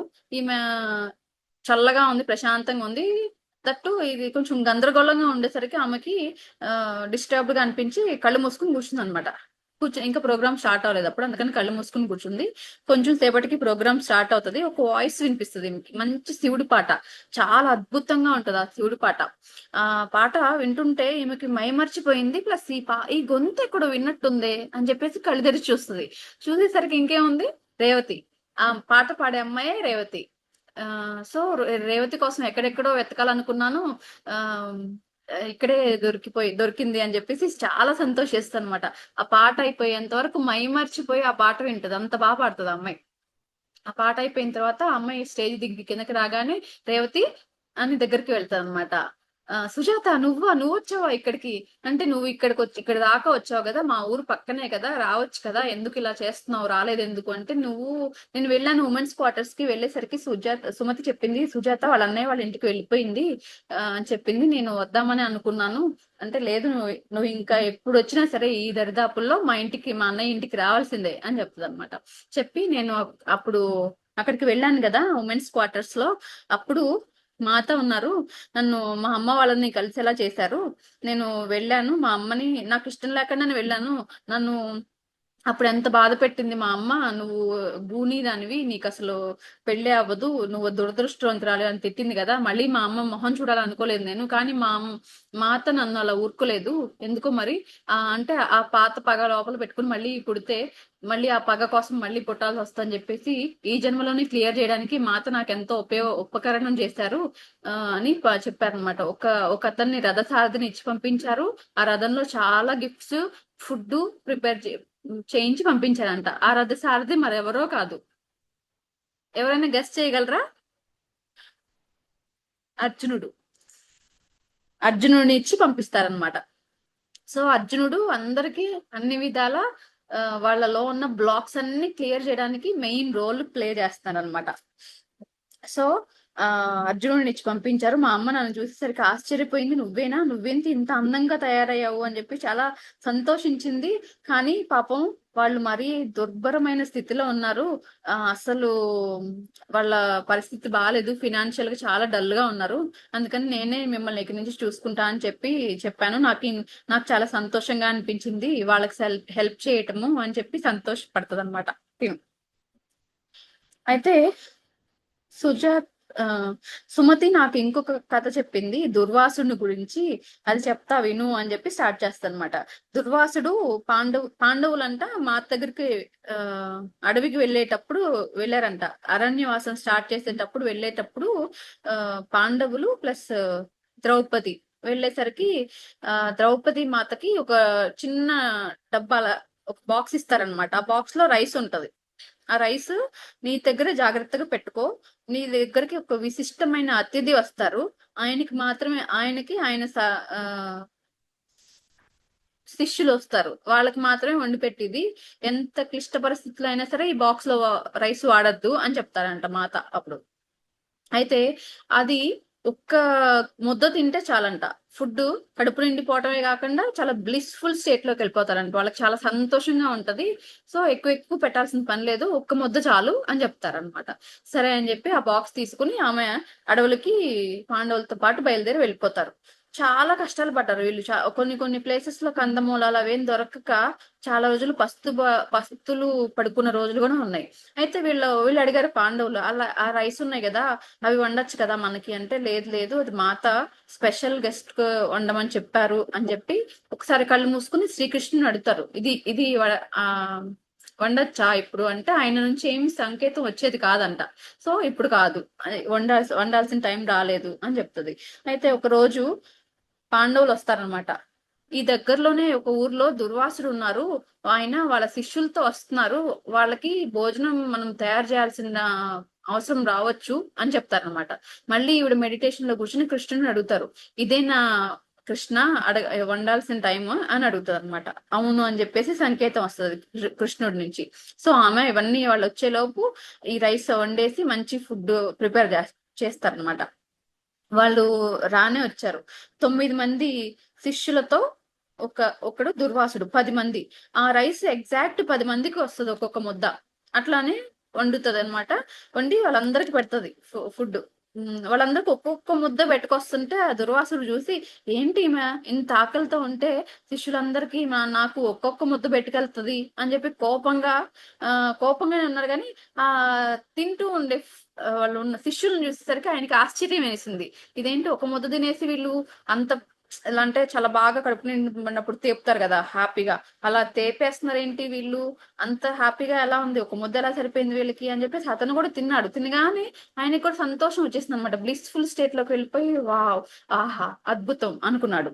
ఆ అయిపోయింది. ఇంక అక్కడ వాళ్ళు ఆ నైట్ కి అక్కడ రెస్ట్ తీసుకున్నారు, పడుకున్నారు. పడుకుని లేచేసరికి అందరు పడుకున్నారు, పాండవులు కూడా పడుకున్నారు. ఈమె ఒక్కతే మెలకుగా ఉంది. మళ్ళీ దుర్వాసుడు ఎప్పుడు లెగుస్తాడో, ఏమన్నా అవసరం ఉంటదేమో అని చెప్పేసి ద్రౌపది మాత్రం నిద్రపోకుండా వాళ్ళ కోసం అలా కాపలా కాస్తూ కూర్చుంది. తెల్లారిపోయింది. అప్పుడప్పుడే తెల్లారుతూ ఉన్న టైంలో దుర్వాసుడు లేచి వాళ్ళ శిష్యులతో రెడీ అయిపోయి వెళ్ళిపోయే టైంలో అర్జునుడిని ఆ శివుడి తపస్సు కోసం రెడీ చేయాలి అని చెప్పి ఒక సందేశం, ఒక మెసేజ్ లాగా ఇస్తారనమాట. సో అతను ఒక్కడే ఉండి చేయాలి, అది ఇలా అందరూ ఉండి చేసేది కాదది. అతను ఒక్కడే అజ్ఞాతవాసంలో చేయాలి, మీరందరూ ఒక పక్కన ఉండండి, అతను ఒక్కడిని సపరేట్ ఉంచి శివుడి కోసం తపస్సు చేయించాల్సిన టైం వచ్చింది అని చెప్పి వెళ్ళిపోతారు అతను. ఇదేంటి అర్జునుడి అర్జునుడికి ట్రైనింగ్ ఏంటి, మహాదేవుడు ట్రైనింగ్ ఇవ్వటం ఏంటి, వాళ్ళు వీళ్ళందరూ సపరేట్ ఉండటం ఏంటి అనేది ఈమెకేం అర్థం కాలేదు. అది మాత ఆజ్ఞ అనుకుని ఇంకా ఒప్పుకొని అర్జునుడు వాళ్ళు లేచిన తర్వాత చెప్పారు, అర్జునుడికి మిమ్మల్ని సపరేట్ ఒక ట్రైనింగ్ కావాలంట మహాదేవుడి నుంచి, ఆయన కోసం తపస్సు చేయమని చెప్పారు దుర్వాసుడు అని ఒక సందేశం ఇస్తారు. అయితే ఆ యుద్ధం ఏంటి, ఆ చాప్టర్ అక్కడ వరకు అయిపోయింది. నెక్స్ట్ చాప్టర్ లో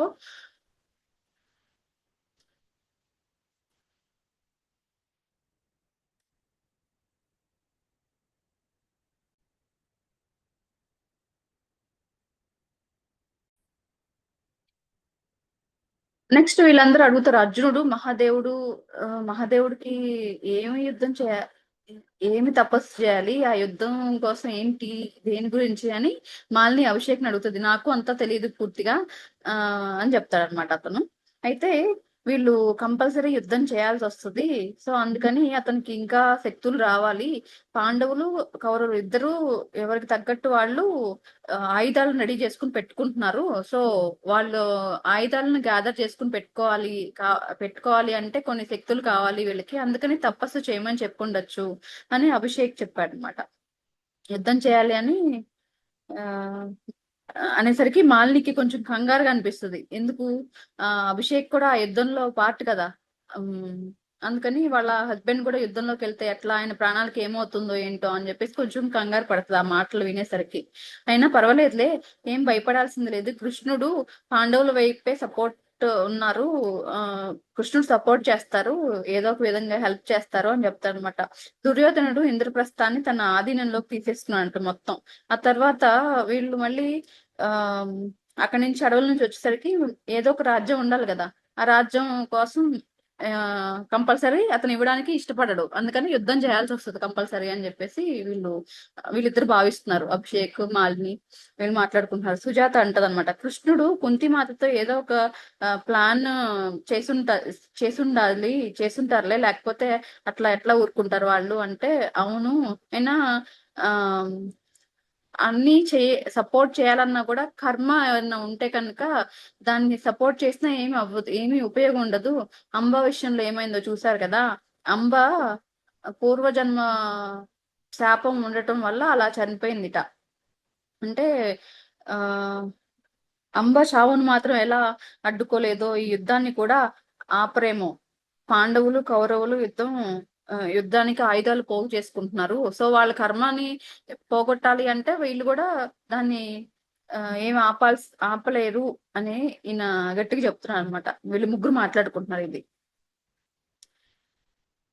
బహుశా ఈ బహుశా ఈ యుద్ధము రాజ్యం కోసమో, ద్రౌపది వస్త్రాపహరణం గురించో, లేక సం సంపద గురించి మాత్రమే అని నేను అనుకోవడం లేదు అని మేనక చెప్తుంది. దీని వెనుక ఏదో పెద్ద కారణం ఉండుంటది, మనకు తెలియని గూఢ గూఢార్థం ఉంది. అందుకే నాకు కంగారుగా ఉంది. ఏం జరుగుతుందో ఏంటో అని మేనక అంటుంది.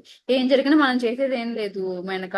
నువ్వేం కంగారు పడకు అని చెప్పేసి అభిషేక్ సమర్థిస్తాడు ఆమెని. సుజాత అండ్ మేనక మాట్లాడుకుంటూ ఉన్నారు. సుజాత అంటుంది, నువ్వేం భయపడకు, మాత ఇంతమందికి ఇన్ని మంచి పనులు చేశారు కదా, మాత ఏం కానివ్వరు, అట్లా నువ్వు అంతగా ఆలోచించబాకేమి. మనం ఈ శ్రీరామనవమికి ఉమెన్స్ క్వార్టర్స్ కి వెళ్దాము, నువ్వు కూడా రా, నువ్వు ఎప్పుడు రాలేదు కదా అంటే ఈమెకి కంగారుగా ఉంది కదా ఏం జరుగుతుందో ఏంటో అని. సో మాత దగ్గరకన్నా వెళ్ళి మాతని అడుగుదాము ఏం చేస్తుందో ఏంటో. యుద్ధం అంటుంది, మా హస్బెండ్ కూడా యుద్ధంలోకి వెళ్లాల్సి వస్తుంది కదా, పరిస్థితి ఎలా ఉంటుందో ఏంటో కనుక్కుందాం అని చెప్పేసి సరే నేను వస్తాను అని చెప్తుంది. శ్రీరామనవమికి వీళ్ళు ప్రతిసారి స్వీట్స్ తీసుకెళ్ళంట. వెళ్ళినప్పుడు ఆమె సుజాత అక్కడ చిన్న పర్ఫార్మెన్స్ డాన్స్ పర్ఫార్మెన్స్ ఇస్తంట ఎప్పుడు కూడా. అట్లనే ఈసారి కూడా వీళ్ళు స్వీట్స్ తయారు చేయడానికి కావాల్సిన సరుకులు అవి ఇవి కావాలి కదా, అందుకని మార్కెట్కి వెళ్ళి ఆ సరుకులు తీసుకొచ్చి ఆ స్వీట్స్ అన్ని ప్రిపేర్ చేసి ప్రతి సంవత్సరం లాగానే వీళ్ళు కూడా వెళ్ళారు అక్కడికి స్వీట్స్ తీసుకుని. వెళ్ళి సుమతికి వీళ్ళు చేసిన స్వీట్స్ అక్కడ ఇచ్చి వంటగదిలో పెట్టమని చెప్పారు. కానీ అక్కడ చాలా మంది ఉన్నారంట, ఉమెన్స్ క్వార్టర్స్ లో ఉన్నారు, రాజప్రాసాదంలో కూడా ఈ స్వీట్స్ పంచుతారంట. మేము తెచ్చిన స్వీట్స్ అన్ని ఇక్కడ సరిపోవేమో అని చెప్పేసి ఒకసారి వంటగదిలోకి వెళ్ళి చూసరికి చాలా స్వీట్స్ ఉన్నాయంట అక్కడ. ఓకేలే ఆ స్వీట్స్ తో కలిపి ఇవి కూడా సర్వ్ చేయొచ్చు అని చెప్పేసి వీళ్ళు ఇంకా రా, నువ్వు ఉమెన్స్ క్వార్టర్ ఎప్పుడు చూడలేదు కదా, నేను చూపిస్తాను అని చెప్పేసి ఈమె లోపలికి తీసుకెళ్తుంది అనమాట. మా అతన్ని కలవడానికి వచ్చింది ఈమె. ఎంతసేపటికి మా అతన్ని వెతుకుతున్నాయి ఈమె కళ్ళు, మేనక కళ్ళు. మాత అంటే ఈమెకి పూర్వజన్మలో లక్ష్మీ మాత, ఇప్పుడు రుక్మిణి మాత. సో అంత ఒక ఆరాధన తత్వంతో ఉంది ఈమె. సో మాత ఎక్కడున్నారు ఏంటి అనేది వెతుక్కుంటూ ఉంది. అంజలిని కలిసింది అనమాట. అంజలిని కలిసేసరికి ఆ చెప్తుంది అంజలి, మాత రాలేదు ఈసారి, రావడానికి వీలవ్వలేదు అంటే, అయ్యో రాలేదా అంటే అని అనుకుంటుంది అనమాట. ఆ ఓకేలే అని. కానీ అడుగుతుంది అమ్మాయి వెనక, ఏంటి యుద్ధం గురించి అంటే మాత అక్కడికి వెళ్ళారా, అర్జునుడి దగ్గరికి వెళ్ళారా, అర్జునుడు మహాదేవుని తపస్సు చేస్తున్నారు కదా, ఆయనకి సపోర్ట్ చేయడానికి ఏమన్నా వెళ్ళారా మాత కూడా అని అడుగుతుంది. అడిగితే ఈమె ఆశ్చర్యపోద్ది అనమాట. ఫస్ట్ టైం కదా అంజలిని కలిసింది ఈ అమ్మాయి, అయినా భలేగా కలుపుకోలుగా మాట్లాడుతుంది భయం ఏం లేకుండా అనుకుంటది. చెప్తుంది తను. మాత ఏది చేసినా ఒక రీజన్ ఉంటది. సో తర్వాత ఎప్పుడైనా కలుస్తారు మిమ్మల్ని, ఇప్పుడు వాళ్ళకి పాండవులకి మాత సపోర్ట్ కావాలి కాబట్టి అక్కడికి వెళ్ళారు, మీరేమి దాని గురించి బెంగ పెట్టుకోకండి అని అడుగుతుంది అనమాట. అయితే ఏమో చెప్తుంది, నన్ను అంజలి అంజలికి చెప్తుంది, నేను మాతని కలుద్దాం అనుకున్నాను, రేవతిని కలిసేలా చేసినందుకు, నా పాత ఫ్రెండ్ ని మళ్ళీ కలిసేలా చేసినందుకు చాలా సంతోషంగా ఉంది, థ్యాంక్స్ చెప్పడానికి మాత దగ్గరికి వద్దాం అనుకున్నాను నేను అంటే, ఈసారి కలుద్దు గాని అని చెప్తుంది అనమాట.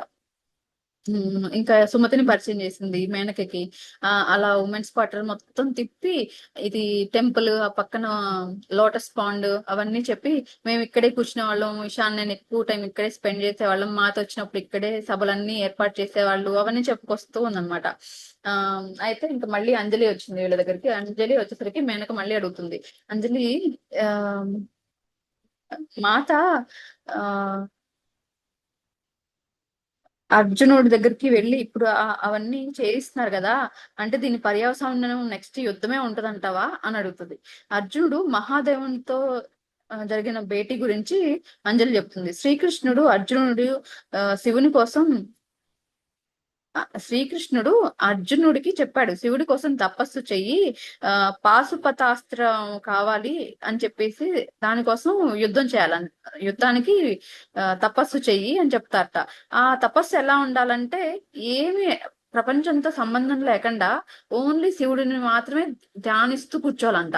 వాళ్ళ ఫ్యామిలీ గాని, అతని ఉనికి గాని, ఆ చుట్టుపక్కల విషయాలు గాని ఏమన్నా గుర్తొస్తే మళ్ళీ ఫస్ట్ నుంచి స్టార్ట్ చేయాలంట ఆ తపస్సు. అంత కఠినంగా చేయాలంట. అందుకని అతన్ని ఎవ్వరు లేని దగ్గర చేయమన్నారంట. ఈ పాశుపతాస్త్రం ఏంటంటే చాలా డేంజరస్ అంట, మానసికంగా వేస్తారట. ఇది మనస్సులో తలుచుకుని వేస్తే సమస్త జీవరాశి నశించిపోతుందంట. అంత పవర్ఫుల్ పాశుపతాస్త్రం అంట అది. అందుకని అంత కఠినమైన పాశుపతాస్త్రం అంత ఆషామాషిగా ఏం రాదు. సో దానికి కఠినమైన ఆ తపస్సు కావాలి. అందుకని శ్రీకృష్ణుడు అర్జునుడికి అలా చెప్తారనమాట, అలా చేయమని. కానీ అలాంటివి దుర్యోధనుడి మిత్రుల వద్ద కూడా ఉన్నాయంట. ద్రోణుడి వద్ద డేంజరస్ వెపన్స్ చాలా ఉన్నాయంట. అతను కుమారుడైన ద్రోణుడి కుమారుడు అశ్వత్థామ దగ్గర బ్రహ్మాస్త్రమే ఉందంట. ఆ ఇంకా దుర్యోధనుడి ఫ్రెండ్ అయిన కర్ణుడు, ఇతని దగ్గర కూడా ఇతనికి కూడా మంచి నాలెడ్జ్ ఉంది. అంటే ఇట్లాంటి ఆ కఠినమైన పాతు పాశుపతాస్త్రాలు అవన్నీ ఎలా వేయాలి ఏంటి అనేది అతనికి కూడా నాలెడ్జ్ ఉందంట. అందుకని ఇవి పాండవుల దగ్గర అంత డేంజరస్ వెపన్స్ ఏం లేవు. ఉమ్, అంటే మానవాళి చనిపోయేంతగా ప్రయోగించేంత ఆ మారణ హోమాలు ఏమి వీళ్ళ దగ్గర లేవు. అందుకని ఇది ఉంటే బెటర్ అని చెప్పేసి వీళ్ళ దగ్గర కూడా వీళ్ళు అర్జునుడికి ఆ ట్రైనింగ్ ఇప్పిస్తున్నారు. అర్జునుడు ఘోర తపస్సు చేసి తన తపస్సు చేసి చేస్తే తప్ప శివుడు ఈ పాశుపతాస్త్రం ఇవ్వరు అని చెప్పేసి చెప్తారు వాళ్ళు. అంజలి చెప్తుంది ఇదంతా. మనందరం భ్రమలకు లోబడి ఉన్నాము. మనకు శరీరం ఉన్నంత కాలం ఈ భ్రమలకు లోబడి వాస్తవానికి దూరంగా ఉంటాము. అర్జునుడు కూడా అదే చేస్తున్నాడు. అందుకని వీళ్ళు ఇలా వెనక ఉండి మాత అండ్ కృష్ణుడు వాళ్ళకి సపోర్టివ్ గా ఉంటున్నారు అని చెప్తుంది. మేనక చెప్తుంది ఇదంతా నాకు జ్ఞానోదయం చేసినందుకు థ్యాంక్ యూ అంజలి. నీకు నువ్వు చాలా క్లారిఫికేషన్ ఇచ్చావు. అంటే నేను మా యుద్ధం జరిగితే ఏదైనా అయిపోతుందేమో, నా హస్బెండ్ ప్రాణాలు పోతాయేమో అనేది ఆలోచిస్తున్నానే కానీ ఇదంతా ఆ కార కార్యకారణ సంబంధం ఉంటది అనేది నేను ఆలోచించలేకపోయాను. నాకు తెలిసిన విషయం అయినప్పటికీ నా అని స్వతహాగా ఆలోచించుకునేసరికి అదంతా గుర్తురాలేదు నాకు. థ్యాంక్ యూ అని చెప్పి చెప్తుంది అనమాట. ఇప్పుడు ఇప్పుడు జరిగేదంతా పాస్ట్ లో జరిగిన సన్నివేశాలను బట్టి ఇప్పుడు జరుగుతుంది. ఇప్పుడు మనకి తెలిసిందే. యాక్చువల్లీ ఇప్పుడు మనం అనుకునేవి ఫ్యూచర్ మనకి ఆ ఎలా ఉండాలి ఏంటనేది ఇప్పుడు మనం చేసే యాక్ట్ ని బట్టి ఉంటది కదా అని చెప్పేసి ఈ ఫిలాసఫీ అంతా చెప్పుకొస్తుంది ఒక 2-3 పారాస్ అంజలి. మేనక చెప్తుంది మీరు చెప్పేదంతా నిజమే అని చెప్పి చెప్తుంది. ఇదంతా అర్థం చేసుకుంది. నువ్వు చాలా మెచ్యూర్డ్ సోల్ మేనక, చెప్పగానే ఇదంతా అర్థం చేసుకున్నావు అని అంజలి పొగిడింది తినని. మేనక చెప్తుంది మనం ఈ బంధాల్లో ఇరుక్కుపోయి ఇది ఒక మాయ అని తెలుసుకోలేకుండా ఉన్నాము. అందుకే బాధ వస్తుంది. సో ఈ అజ్ఞానం అంతా విడిపోయినప్పుడు అనిపిస్తుంది కరెక్టే కదా, నేను అంత ఫూలిష్ గా ఆలోచించాను అని అనుకుంటాము అని మేనక చెప్తోంది. అయితే ఇంకా పాండవుల వనవాసానికి 1 ఇయర్ మాత్రమే ఉందంట. 1 ఇయర్ తర్వాత పాండవులు వచ్చేస్తారట. వచ్చేసిన తర్వాత వాళ్ళు రాజ్యం కోసం అడగటం జరుగుతుంది. ఈ దుర్యోధనుడు రాజ్యం ఇవ్వకపోవటము జరుగుతుంది. సో యుద్ధం ఖాయం అని చెప్పేసి వీళ్ళు అనుకుంటున్నారు. మళ్ళీ స్టార్ట్ చేయాల్సి వస్తుంది యుద్ధము. దుర్యోధనుడు కానీ ఏంటంటే ఈ పాండవులు 1 సంవత్సరంలో వస్తారు కదా, కానీ 1 సంవత్సరంలో ఎవరైనా వీళ్ళు పాండవులు అని ఐడెంటిఫై చేస్తే మళ్ళీ వాళ్ళు 14 సంవత్సరాలు స్టార్టింగ్ నుంచి వనవాసం చేయాలంట. అందుకని దుర్యోధనుడు అతి తీవ్రంగా వీళ్ళ కోసం వెతుకుతున్నాడు అనమాట. వాళ్ళు ఎవరైనా వీళ్ళు ఒక్కళ్ళని ఐడెంటిఫై చేసినా చాలు పాండవుల్లో మళ్ళీ మొదటి నుంచి స్టార్ట్ చేయొచ్చు కదా అని చెప్పేసి వెతుకుతున్నారు. కానీ వీళ్ళు దొరకట్లేదు. వాళ్ళు మారు వేషాల్లో తిరుగుతూ ఉన్నారు. ఈ 1 సంవత్సరం చాలా అతి తీవ్రంగా గాలిస్తున్నాడు అని చెప్తారు అనమాట. 1 అయింది కదా.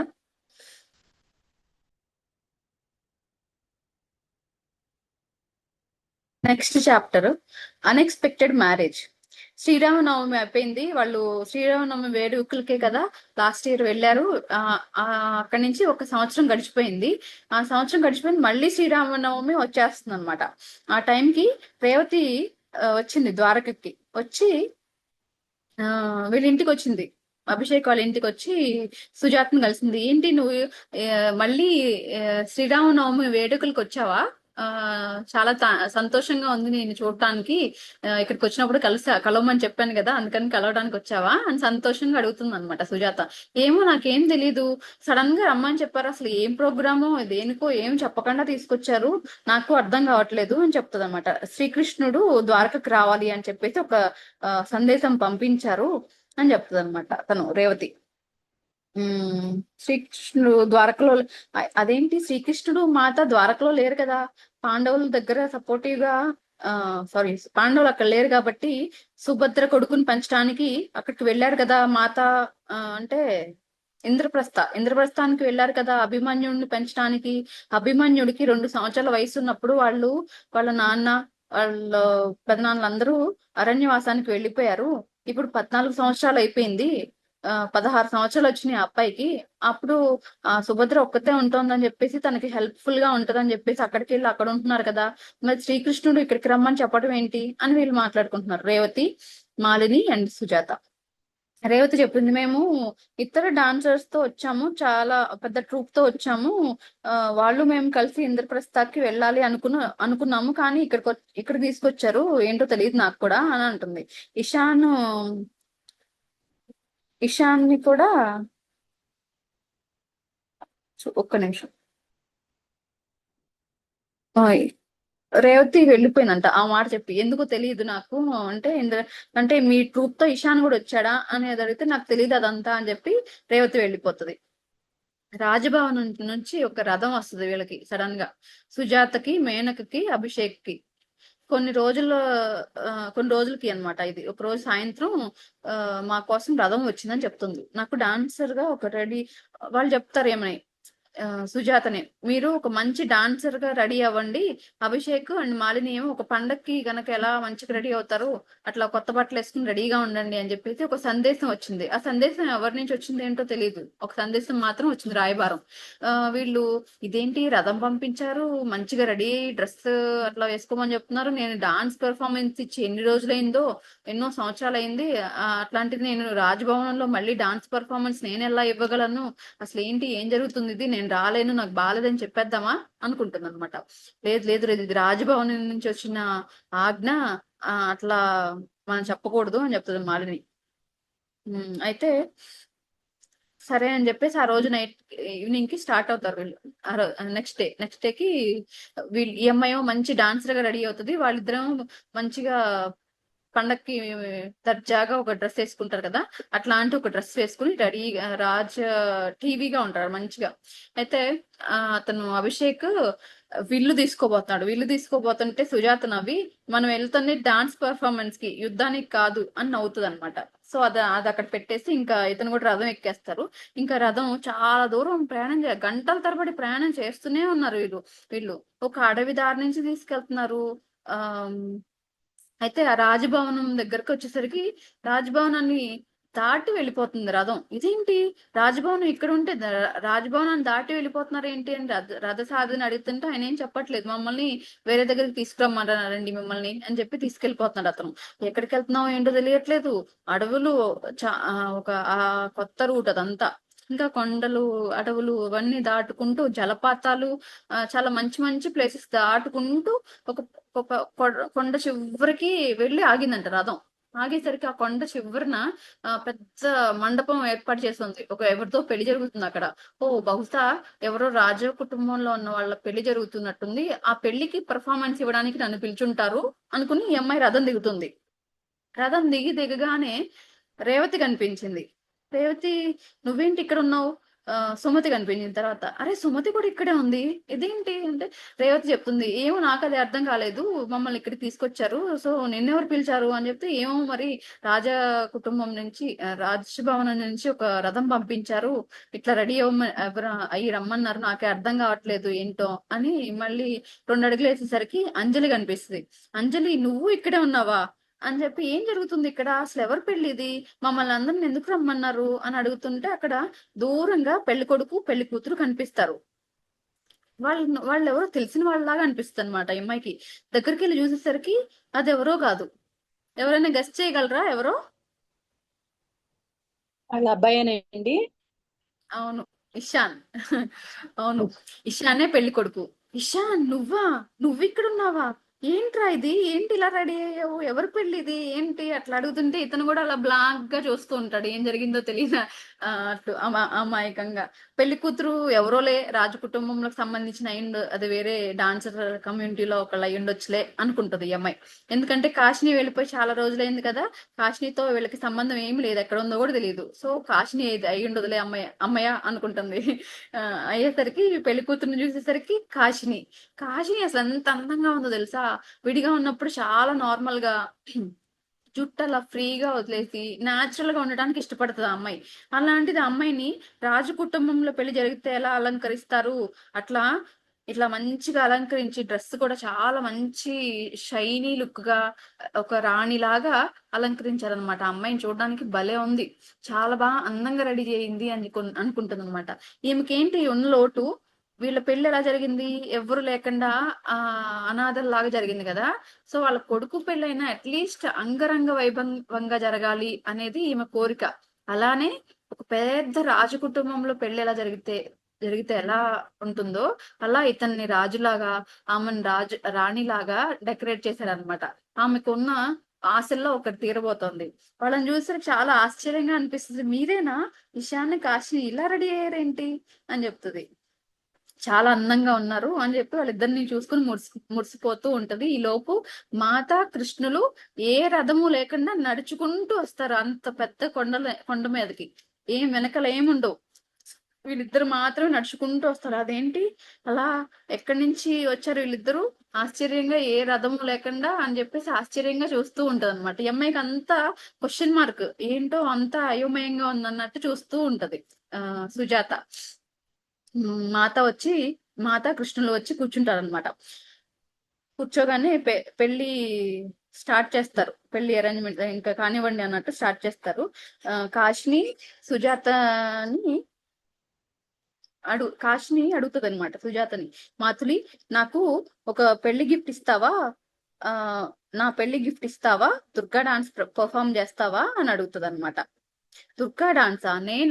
నేను పర్ఫామ్ చేయటం ఏంటి, నేను ఇప్పుడు ఎలా చేయగలను ఆ డాన్స్, అది ఎప్పుడో జరిగిన డాన్స్ కదా, ఇప్పుడు చేయలేను నేను అట్లా అంటే, లేదు మాతులి, నాకు మీరు ఒక గిఫ్ట్ ఇవ్వాలి, అది చేయాలి అని అడుగుతుంది అనమాట. అప్పుడు దుర్గాదేవి డాన్స్ అయితే నేను చేయలేనులే కానీ, మా అమ్మ ఇక్కడ ఉన్నప్పుడు చాలా అద్భుతంగా చేసేది. మా అమ్మ వాళ్ళ కో డాన్సర్ వీళ్ళిద్దరు కలిసి రాముడు సీత ఆ పంచవటిలో రాముడు సీతా మాతని తీసుకెళ్లే టైంలో రాముడు సీత డాన్స్ ఒకటి ఉంది, అది అద్భుతంగా చేసేది మా అమ్మ. ఆ పర్ఫార్మెన్స్ చేస్తాను, వద్దో కూడా చాలా ఇష్టం, అది చేస్తాను అని చెప్తుంది అనమాట. అయితే వీళ్ళిద్దరు పెళ్లి జరిగిపోతుంది. మాత అండ్ శ్రీకృష్ణుల ముందు ఇప్పుడు డాన్స్ పర్ఫామ్ చేయబోతుంది తిను. అప్పుడు మేల్ డాన్సర్ కూడా ఉండాలి దాంట్లో, అందుకని ఆ మేల్ డాన్సర్ ప్లేస్ లో ఇషాన్ ని తీసుకుంటది అనమాట. ఇషాన్ వాళ్ళ నాన్న కంటే అద్భుతంగా స్టెప్స్ ఎంత బాగా చేస్తాడో ఆ డాన్స్ లో మాత్రం. ఆ డాన్స్ మైమర్చిపోయి చేస్తుంది అనమాట తను. ఇట్లా ఒక్కొక్క మ్యూజిక్ కి ఇట్లా రౌండ్ గా తిరగాల్సి వస్తుంది. ఒక్కసారి తిరిగి ఇలా కృష్ణుణ్ణి రుక్మిణి మాతని చూసేసరికి రాముడు సీతలా కనిపిస్తారు ఈమెకి. మళ్ళీ ఇంకొకసారి ఇంకొక రౌండ్ తిరిగేసేసరికి కృష్ణుడు రుక్మిణి మాతలాగా కనిపిస్తారు. అంటే ఒక్కొక్కసారి అదే మారుతూ ఉంటది వీళ్ళ రూపం. రాముడు సీత అండ్ కృష్ణుడు రుక్మిణి మాతలాగా కనిపిస్తూ ఉంటారు ఈమెకి ఆశ్చర్యంగా ఉంటది. ఈమెకి ఎప్పుడు మాతను కలిసిందే గాని కృష్ణుడిని ఎప్పుడు కలిసింది లేదు. అదే ఫస్ట్ టైం అనమాట డైరెక్ట్ గా కృష్ణుడిని కలవటం. ఆయన గురించి చాలా విన్నది కానీ కలిసింది లేదు. ఆయన కృష్ణమాయ అదంతా మైమర్చిపోయి ఒక బ్లిస్ఫుల్ స్టేట్ లో ఆ అమ్మాయి పరవశించిపోతుంది. ఒక పక్కన కొడుకు పెళ్లి, ఆ కృష్ణుడి ముందు పర్ఫార్మెన్స్ చేస్తుంది. ఈ రెండు ఆమెకి చాలా సంతోషాన్ని ఇస్తుంది అనమాట. ఆమె సోల్ హ్యాపీగా డాన్స్ చేసేసింది. అద్భుతంగా చేశారు వీళ్ళిద్దరు కలిసి డాన్స్. అయితే ఈ అమ్మాయి కాదు, ఇషాన్ డాన్స్ కూడా ఫస్ట్ టైం చూడటం కదా, చాలా అద్భుతంగా అందరూ మైమర్చిపోయి చూసి చాలా బాగుంది, ఎంత బాగా చేశారో తెలుసా మీరు డాన్స్ అని చెప్పేసి అందరూ మెచ్చుకుంటారు అనమాట. కాశిని చాలా హ్యాపీగా ఫీల్ అవుతుంది. థ్యాంక్ యూ మాతులి, నా కోసం మంచి డాన్స్ పర్ఫార్మెన్స్ ఇచ్చావు, థ్యాంక్ యూ. నువ్వు ఇచ్చే వాటిల్లో అంటే నేను నీకేమి గిఫ్ట్ ఇవ్వగలను అని బాధపడుతూ ఉండేది అనమాట అంతకు ముందు. ఇది పెద్ద గిఫ్ట్, నాకు నువ్వు ఇచ్చిన వాటిల్లో చాలా థ్యాంక్స్, అడగగానే డాన్స్ చేసావు అని థ్యాంక్స్ చెప్తుంది అనమాట. అయితే వీళ్ళందరూ ఒక్కొక్కళ్ళు వెళ్ళి మాత అండ్ శ్రీకృష్ణుల వారికి ప్రణామం చేసుకుంటూ ఉంటారు. అప్పుడు ఇషాన్ కాశిని వెళ్ళి నమస్కారం చేసుకునే టైంలో మాతని అడుగుతారు శ్రీకృష్ణ వారు, ఈమెనా ఫ్యూచర్ ఇంద్రప్రస్థకి జ్యోతిష్కురాలు, నువ్వు చెప్పింది ఈమెనా అని అడుగుతారు మాతని. అవును అంటది అనమాట. ఇతనైనా పూర్వజన్మలో గంధర్వుడు అని ఇషాని చూపించి అడుగుతాడు. అవును అని చెప్తారు మాత. అన్నిటికీ తలుపుతారు మాత. వీళ్ళిద్దరికి ఇంతకు ముందు ఈమె పూర్వజన్మలో ఉన్న గంధర్వ స్త్రీ ఈమె కదా, అంతకు ముందు జన్మలో. వీళ్ళిద్దరికి ఇప్పుడు అందుకనైనా ఇప్పుడు పెళ్లి జరుగుతోంది అన్నా కూడా అవును అని తల ఊపుతారు. అట్లా అన్నిటికీ ఆ మాత అలా తల ఊపుతూ ఉంటారు అనమాట.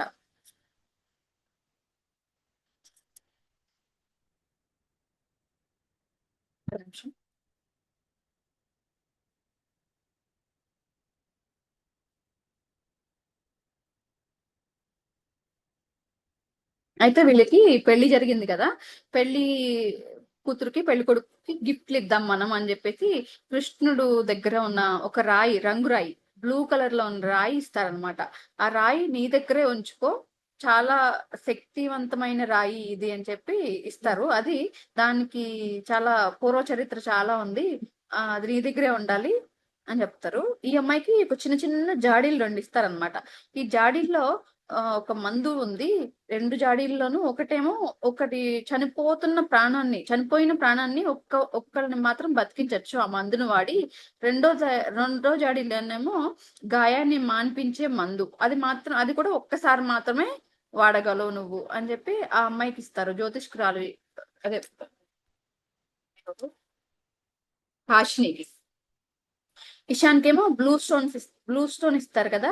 అది నువ్వు ఎక్కడైనా వెళ్ళే దారి తప్పిపోయావు అనుకో, ఆ రాయిని నమ్ముకో, రాయిని పట్టుకుని కృష్ణుని తలుచుకుంటే ఆ నీకు కరెక్ట్ రూట్ తెలుస్తుంది. అది కూడా అందుకని ఉపయోగపడుతుంది, ఇది జాగ్రత్తగా పెట్టుకుని నీ దగ్గరే అని చెప్పేసి కృష్ణుడేమో అతనికి, మాత ఏమో ఈమెకి గిఫ్ట్లు ఇస్తారనమాట, పెళ్లి గిఫ్ట్స్. మాతా కృష్ణులు అందరిని ఆశీర్వదించి మాయమైపోతారు. తర్వాత ఇందాక కూడా రథం లేకుండా ఎలా వచ్చారో అలానే ఇలా 2-3 అడుగులు వేసేసి ఆ కొండ చర్యలు చివరి దాకా వెళ్ళిపోయి మాయమైపోతారు అనమాట. యాక్చువల్ గా వాళ్ళు సోల్ లెవెల్లో వచ్చారు ఇక్కడికి. ఎందుకు? అక్కడ సుభద్ర దగ్గర ఉన్నారు వీళ్ళు, ఇంద్రప్రస్థ చాలా దూరంలో ఉన్నారు. అక్కడి నుంచి ఇక్కడికి ఎలా రాగలరు? వాళ్ళకి ఆ మాయ ఉంది కాబట్టి రాగలిగారు. మాత ఆ అండ్ శ్రీకృష్ణుడు మాయ చూసి వీళ్ళందరూ చాలా ఆశ్చర్యపోయారనమాట. అయితే ఇంకా రాజభవనం నుంచి చాలా రుచికరమైన ఫుడ్, భోజనాలు, అంటే రాజ కుటుంబంలో పెళ్లి జరిగితే ఎలా ఉంటది, అన్ని వెరైటీస్ తో ఫుడ్ పెడతారు కదా, అట్లానే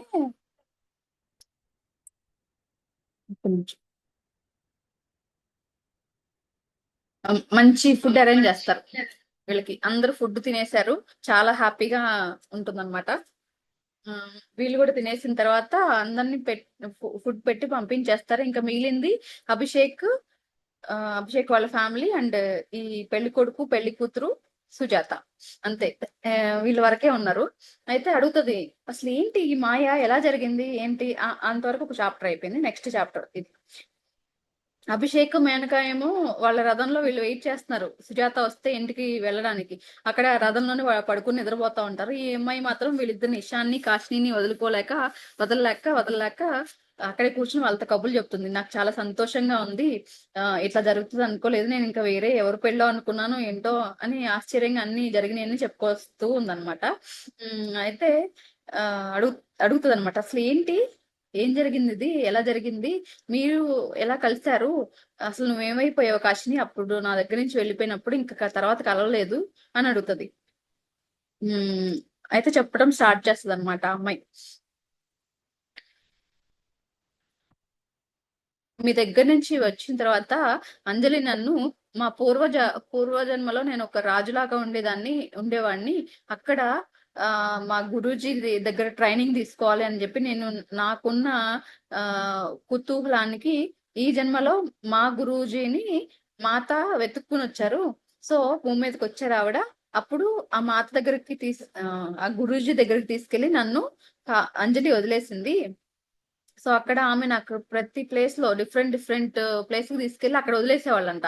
వదిలేసి నువ్వు ఇక్కడే అన్ని నేర్చుకో, నీ అంతకు నువ్వే నేర్చుకో అని చెప్పేసి ట్రైనింగ్ ఇచ్చేవాళ్ళంట. అక్కడ అడవి జాతుల్లో ఉన్న మనుషులందరికీ హెల్ప్ చేయించేవాళ్ళంట. అక్కడ కొంతకాలం ట్రైనింగ్ అయిపోయిన తర్వాత ఇంకొక కొత్త ప్లేస్ కి తీసుకెళ్లి అక్కడ వదిలేసి అక్కడ మళ్ళీ ఎక్స్ప్లోర్ చేయి, అక్కడ నేర్చుకో అని చెప్పేసి అక్కడ వదిలేసేవాళ్ళంట. అట్లా డిఫరెంట్ ప్లేస్ కి తీసుకెళ్లి కఠినమైన ట్రైనింగ్ ఇప్పించారంట ఇన్ని రోజులు ఈ అమ్మాయికి. ఆ సో ఆ జన్మలో నేను నేర్చుకోవాలనుకున్న ట్రైనింగ్ మొత్తం ఈ జన్మలో ఈ గురూజీ రూపంలో వచ్చి నాకు ట్రైనింగ్ ఇచ్చేశారు. ఆ కాశీని అయితే చెప్తది, కృష్ణుడు నీ పెళ్లికి రావడానికి కారణం ఏంటో చెప్పనా? అంబా చనిపోయే టైంలో నీ కూతురు పెళ్లికి నాది హామీ, నేను చూసుకుంటాను అని చెప్పేసి అంబ చనిపోయే టైంలో కృష్ణుడు ఆమెకి ప్రామిస్ చేశారు కదా, అందుకనే మళ్ళీ వచ్చారు కదా ఇప్పుడు అని అడుగుతుంది అనమాట. అవును అని చెప్తుంది. యాక్చువల్ గా అంబ చనిపోవడానికి రీజన్ ఆ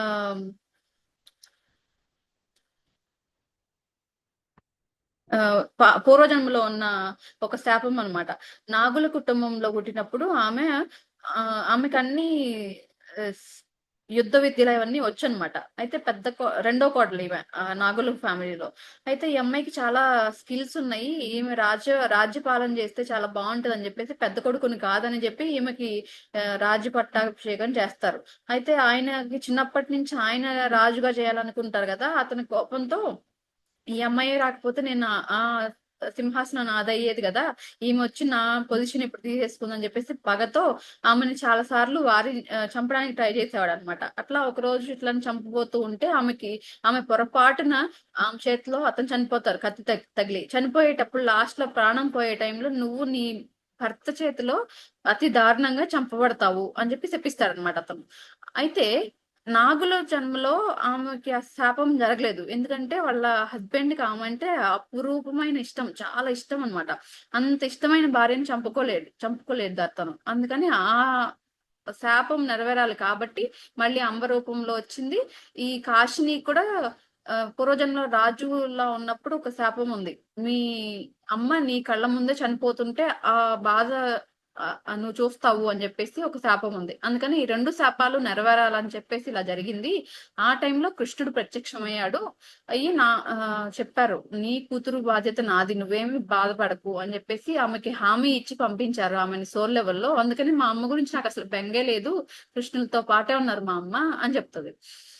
అందుకే కదా వచ్చిందంటే, అవును అందుకే వచ్చారు, మా అమ్మకి ఇచ్చిన ప్రామిస్ ని నెరవేర్చడానికి వచ్చారు అని చెప్తుంది కాశిని. అయితే కాశిని అప్పట్లో బాధపడేదంట స్టార్టింగ్ లో.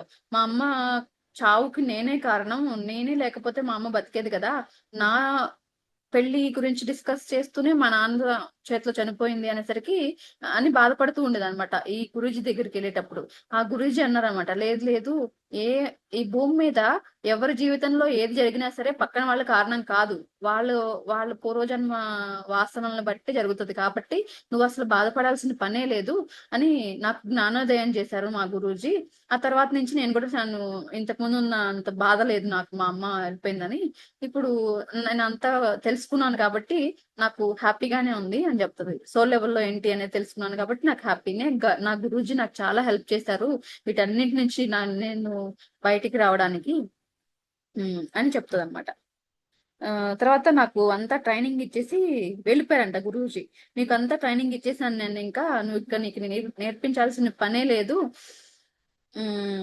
అని వెళ్ళిపోయారంట. వెళ్ళిపోయినాక ఈమెకి తెలుసు కదా ఫ్యూచర్, ఇషాన్నే పెళ్లి చేసుకుంటాను అని ఆమెకి తెలుసు ఫ్యూచర్. కానీ ఈమెకి తెలిసినా కూడా మాత్రం ఈ ఫ్యూచర్ ఇషాన్ కి ఈమెకి పెళ్ళయ్యేది మాత్రం ఆమెకి తెలియకుండా దాచారంట. ఆ నాకు సర్ప్రైజ్ ఇవ్వడానికి మాత నాకు ఈ విషయం నాకు కనిపించకుండా చేశారు, నేను ఎంత ఆలోచించినా నాకు తెలియలేదు. అప్పుడు అనుకునేదాన్ని నేను, ఏంటో ఎప్పుడవుతుందో ఏమో పెళ్లి, ముసలిదాన్ని అయిపోయినాక అవుతుందేమో ఇషాంత్ నాకు పెళ్లి అనుకునేదాన్ని, కానీ ఇంత సడన్ గా ఇలా అవుతుందని అనుకోలేదు. నేను ప్రయత్నించాను చూడడానికి, కానీ నాకు ఈ సన్నివేశం కనిపించలేదు, మాత దీన్ని హైడ్ చేశారు నాకు సర్ప్రైజ్ ఇవ్వడానికి అంటదన్నమాట. అయితే నువ్వు ఎలా కలుస్తావు ఇషాన్, నువ్వు ఎలా కలుస్తావు ఆ మాలిని, సారీ హాషినిని అని అడుగుతుంది వాళ్ళమ్మ. అడిగితే ఒక కొన్ని రోజులు అక్కడే అడవిలో ఉండిపోయిందంట తిను. అయితే ఇతనికి రోజు ఒక కళ వచ్చేదంట, ఒక ఒక ఊరు పేరు వినిపిస్తా ఉండేదంట ఆ కళలో. అది ఊరి పేరు ఎప్పుడు విన్నది కూడా కాదు అతను. ఆ ఊరి పేరు స్పష్టంగా వినిపిస్తుంది. దానికి ఇంకా ఎటు ఏంటి అని అడిగితే దానికి సమాధానం వచ్చేది కాదంట. అయితే ఆ అక్కడ ఉన్న వాళ్ళని అడిగాడంట, ఆ ఊరు ఎటు ఏంటి అంటే చెప్పారంట, అటువైపు పలానా వైపు వెళ్ళాలి అని చెప్పారంట. అయితే కొన్ని రోజులకి అక్కడ ఇప్పుడు అతనికి ఏ ఊరు పేరు కలలో వచ్చిందో ఆ ఊరు పక్కన దగ్గరలోనే ఇతనికి డాన్స్ పర్ఫార్మెన్స్ ఇచ్చే అవకాశం వచ్చిందనమాట. వస్తే వాళ్ళు అన్నారు, నువ్వు ఎప్పుడు అడుగుతూ ఉంటావు కదా ఊరు పేరు, ఆ ఊరు పక్క ఊర్లోనే ఇప్పుడు మనం డాన్స్ పర్ఫార్మెన్స్ ఇవ్వబోతున్నాము అని చెప్తే, అవునా అని చెప్పేసి, ఆ ఊరు ఏంటో నాకు ప్రతిరోజు ఊరు పేరు ఎందుకు వస్తుందో తెలియట్లేదు, ఆ అట్లీస్ట్ ఆ ఊరికి వెళితే తప్ప నాకు తెలియదేమో, ఒకసారి వెళ్ళొస్తాను, మీరైతే ఈ డాన్స్ పర్ఫార్మెన్స్ ఇచ్చే ప్లేస్ కి వెళ్ళండి, నేను ఇప్పుడే వస్తానని చెప్పేసి, ఇతను ఆ పక్క ఊరే కదా అని చెప్పేసి ఒక గుర్రం తీసుకుని అతను ఒక్కడే వెళ్తాడట. వెళితే అక్కడ ఏమీ కనిపించవు ఇతనికి. చాలా మంది వాళ్ళు వీళ్ళు ఉంటారు కానీ అతనికి ఏమి క్లూ దొరకదనమాట. ఇంకా డిసప్పాయింట్ అవుతాడు. ఏంటో మరి ఎప్పటి నుంచో రోజు ఇదే కళలో వచ్చేది, నాకు అసలు ఇదేమిటో ఏమో తెలియట్లేదు అని చెప్పేసి ఇంక వెళ్ళిపోబోతున్నాడు. వెళ్ళిపోబోతుంటే ఒక దాహం వేస్తదనమాట. ఒక అడవి మార్గంలో వెళ్తూ ఉంటే ఒక చిన్న గుడిసె కనిపిస్తది. ఈ గుడిసెలో వాటర్ ని తాగి వెళ్ళిపోదాం, ఇంకా మళ్ళీ డాన్స్ పర్ఫార్మెన్స్ కి టైం అయిపోతుంది అని చెప్పేసి వెళ్ళి, నాకు కొంచెం మంచినీళ్ళు ఇస్తారా, ఎవరైనా ఉన్నారా ఇంట్లో అని పిలుస్తారంట. పిలిచేసరికి ఇంకేముంది, అక్కడ కాశిని వాటర్ తీసుకుని వస్తుంది. కాశిని నువ్వు ఇక్కడ ఉన్నావేంటి అని చెప్పేసి ఆశ్చర్యపోతాడనమాట ఆమెను చూసేసరికి. అందుకే కాబోలు నాకు ప్రతిరోజు ఇదే కలలో ఈ ఊరి పేరే వినిపించేది అని అనుకున్నాడు. చాలా సంతోషిస్తారనమాట. వాళ్ళిద్దరూ కలుసుకున్న తర్వాత ఒక యువ సన్యాసిని అక్కడికి వస్తుంది. వచ్చి, మీ ఇద్దరికి రథం రెడీగా ఉంది రండి అని చెప్పి పిలుస్తుంది. ఎక్కడికి రథం ఏంటి అని అడుగుతారు. అడిగితే, లేదు లేదు మాకు అవన్నీ తెలియదు, మిమ్మల్ని తీసుకురమ్మన్నారు రండి అని చెప్పేసి రథం ఎక్కిస్తారనమాట. ఆ రథంలోనే చాలా తినుబండారాలు లేవు, సారీ, బట్టలు ఉన్నాయి. వీళ్ళకి మంచిగా రెడీ అవ్వడానికి బట్టలు అవి ఉన్నాయి. ఒక రథసారథి ఉంటాడు. అతను ఓన్లీ తినడానికి మాత్రం అక్కడక్కడ ఆపేవాడంట. కొన్ని రోజుల పాటు ఆ ప్రయాణం జరిగింది. వీళ్ళు ఎక్కడికి వెళ్తున్నారు ఏంటనేది వీళ్ళకి సర్ప్రైజ్, ఏమో తెలియదు. కొంచెం మంచి బట్టలు అయితే ఉన్నాయి, బట్టలు మార్చుకుని రెడీగా ఉండండి అని చెప్పారు అతను. ఆ మంచి బట్టలు అయితే వేసుకునే ఉన్నారు. ఏంటో ఇదేదో పర్ఫార్మెన్స్ ఇవ్వడానికేనేమో, నీవు డాన్స్ పర్ఫార్మెన్స్ ఇస్తే నేనేం చేస్తాను, నాకు డాన్స్ రాదు కదా అనుకుందంట కాశిని. అయితే అక్కడికి వచ్చేదాకా కూడా వాళ్ళ పెళ్ళే అని తెలియదంట. అక్కడికి వచ్చిన తర్వాత వీళ్ళని రెడీ చేశారంట. అప్పుడు అర్థమైంది, ఓ ఇది నా పెళ్ళే అని చెప్పేసి వీళ్ళిద్దరు అనుకున్నారు. అక్కడ వరకు ఒక చాప్టర్.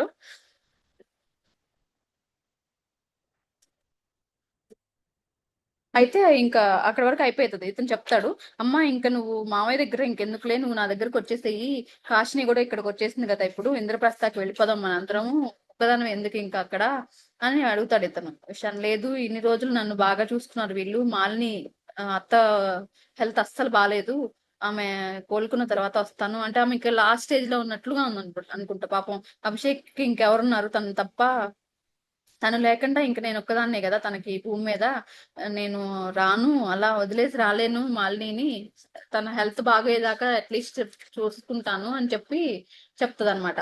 చెప్పి ఇంకా వాళ్ళు ఇంటికి బయలుదేరతారు. ఇంటికి వచ్చిన 2 వారాలకి మేనక హెల్త్ కొంచెం బెటర్ గా అయింది. అప్పుడు దాకా కొంచెం డల్ గా, ఇప్పుడు అతి కష్టం మీద వచ్చింది యాక్చువల్ గా పెళ్లికి కూడా ఆమె. మేనక హెల్త్ కొంచెం బానే ఉంది. మేనక సుజాత మాట్లాడుకుంటున్నారు. మేనక సుజాతకి చెప్తుంది, నువ్వు డాన్స్ చేసేటప్పుడు నేను ఒక ఇద్దరు వృద్ధ దంపతులు ఉన్నారు అక్కడ, బహుశా మన ఇషాన్ని పెంచిన వాళ్ళు వాళ్ళే అనుకుంటా, నువ్వు డాన్స్ చేసినంత సేపు ఆ ముసలావిడ కళ్ళ నీళ్లు తుడుచుకుంటూనే ఉంది, ఆనంద బాష్పాలో ఏంటో తెలియదు గాని ఆవిడ నిన్ను చూడటం అట్లా ఏడుస్తూ ఉంది. ఆవిడెవరో గెస్ట్ చేయగలరా ఎవరైనా? వాళ్ళ అమ్మ. అవును, సుజాత వాళ్ళ అమ్మ కాబట్టే ఆమెకు అంత భావోద్వేగం వచ్చింది. అంటే ఇన్ని సంవత్సరాలు వదిలేసిన తన కూతురు తను చేసే డాన్స్ పర్ఫార్మెన్స్ పర్ఫెక్ట్ గా చేసి చూపిస్తుంది అందరి ముందు. అదొక గర్వం అయితే, ఆమెను వదిలేసి వెళ్ళిపోయిన బాధ ఒకటి, అన్ని కలిపి ఆమెకి చాలా సంతోషం అనమాట. ఆ సంతోషం వల్ల అలా కన్నీళ్ళు వస్తూ ఉన్నాయి ఆమెకి. అలా ఏడుస్తూనే ఉంది ఆమె. నాకు అర్థం కాలేదు ఎందుకో అట్లా ఏడుస్తూనే ఉంది. మనం కలవాల్సింది వాళ్ళని, ఆ కానీ వెళ్ళిపోయారు. నేను చూస్తూనే ఉన్నాను ఆమె అంతసేపు అలా కలుపు తుడుచుకుంటూనే నిన్ను అసలు అపురూపంగా అలా చూస్తూ ఉంది. ఆ బహుశా వీళ్ళేనేమో అని చెప్పి వాళ్ళకి థ్యాంక్స్ చెప్పి ఉండాల్సింది మనం అనుకుంటుంది అంటదనమాట. కొన్ని రోజులకి వీళ్ళిద్దరు కలిసి క్వార్టర్స్ కి వెళ్తారు. అంజలి, సుమతి మా అత్తకి థ్యాంక్స్ చెప్పడానికి చెప్పాలి అనుకుని వెళ్తుంది అనమాట. మ్యారేజ్ అరేంజ్మెంట్స్ గురించి. అంజలి ఆ అంజలి అడుగుతుంది, ఏంటి నువ్వు చాలా సంతోషంగా ఉన్నావు, ఇంతకు ముందు ఎప్పుడు ఇంత సంతోషంగా చూడలేదే నిన్ను. ఆ ఏంటి నీ బాబు పెళ్ళైపోయినందుక అని అడుగుతుంది అనమాట. అవును, నేను మా అత్తకి చాలా రుణపడి ఉన్నాను, చాలా థ్యాంక్స్ చెప్పాలి మా అత్తకి అని చెప్తుంది అనమాట. అక్కడి వరకు ఒక చాప్టర్ అయిపోయింది.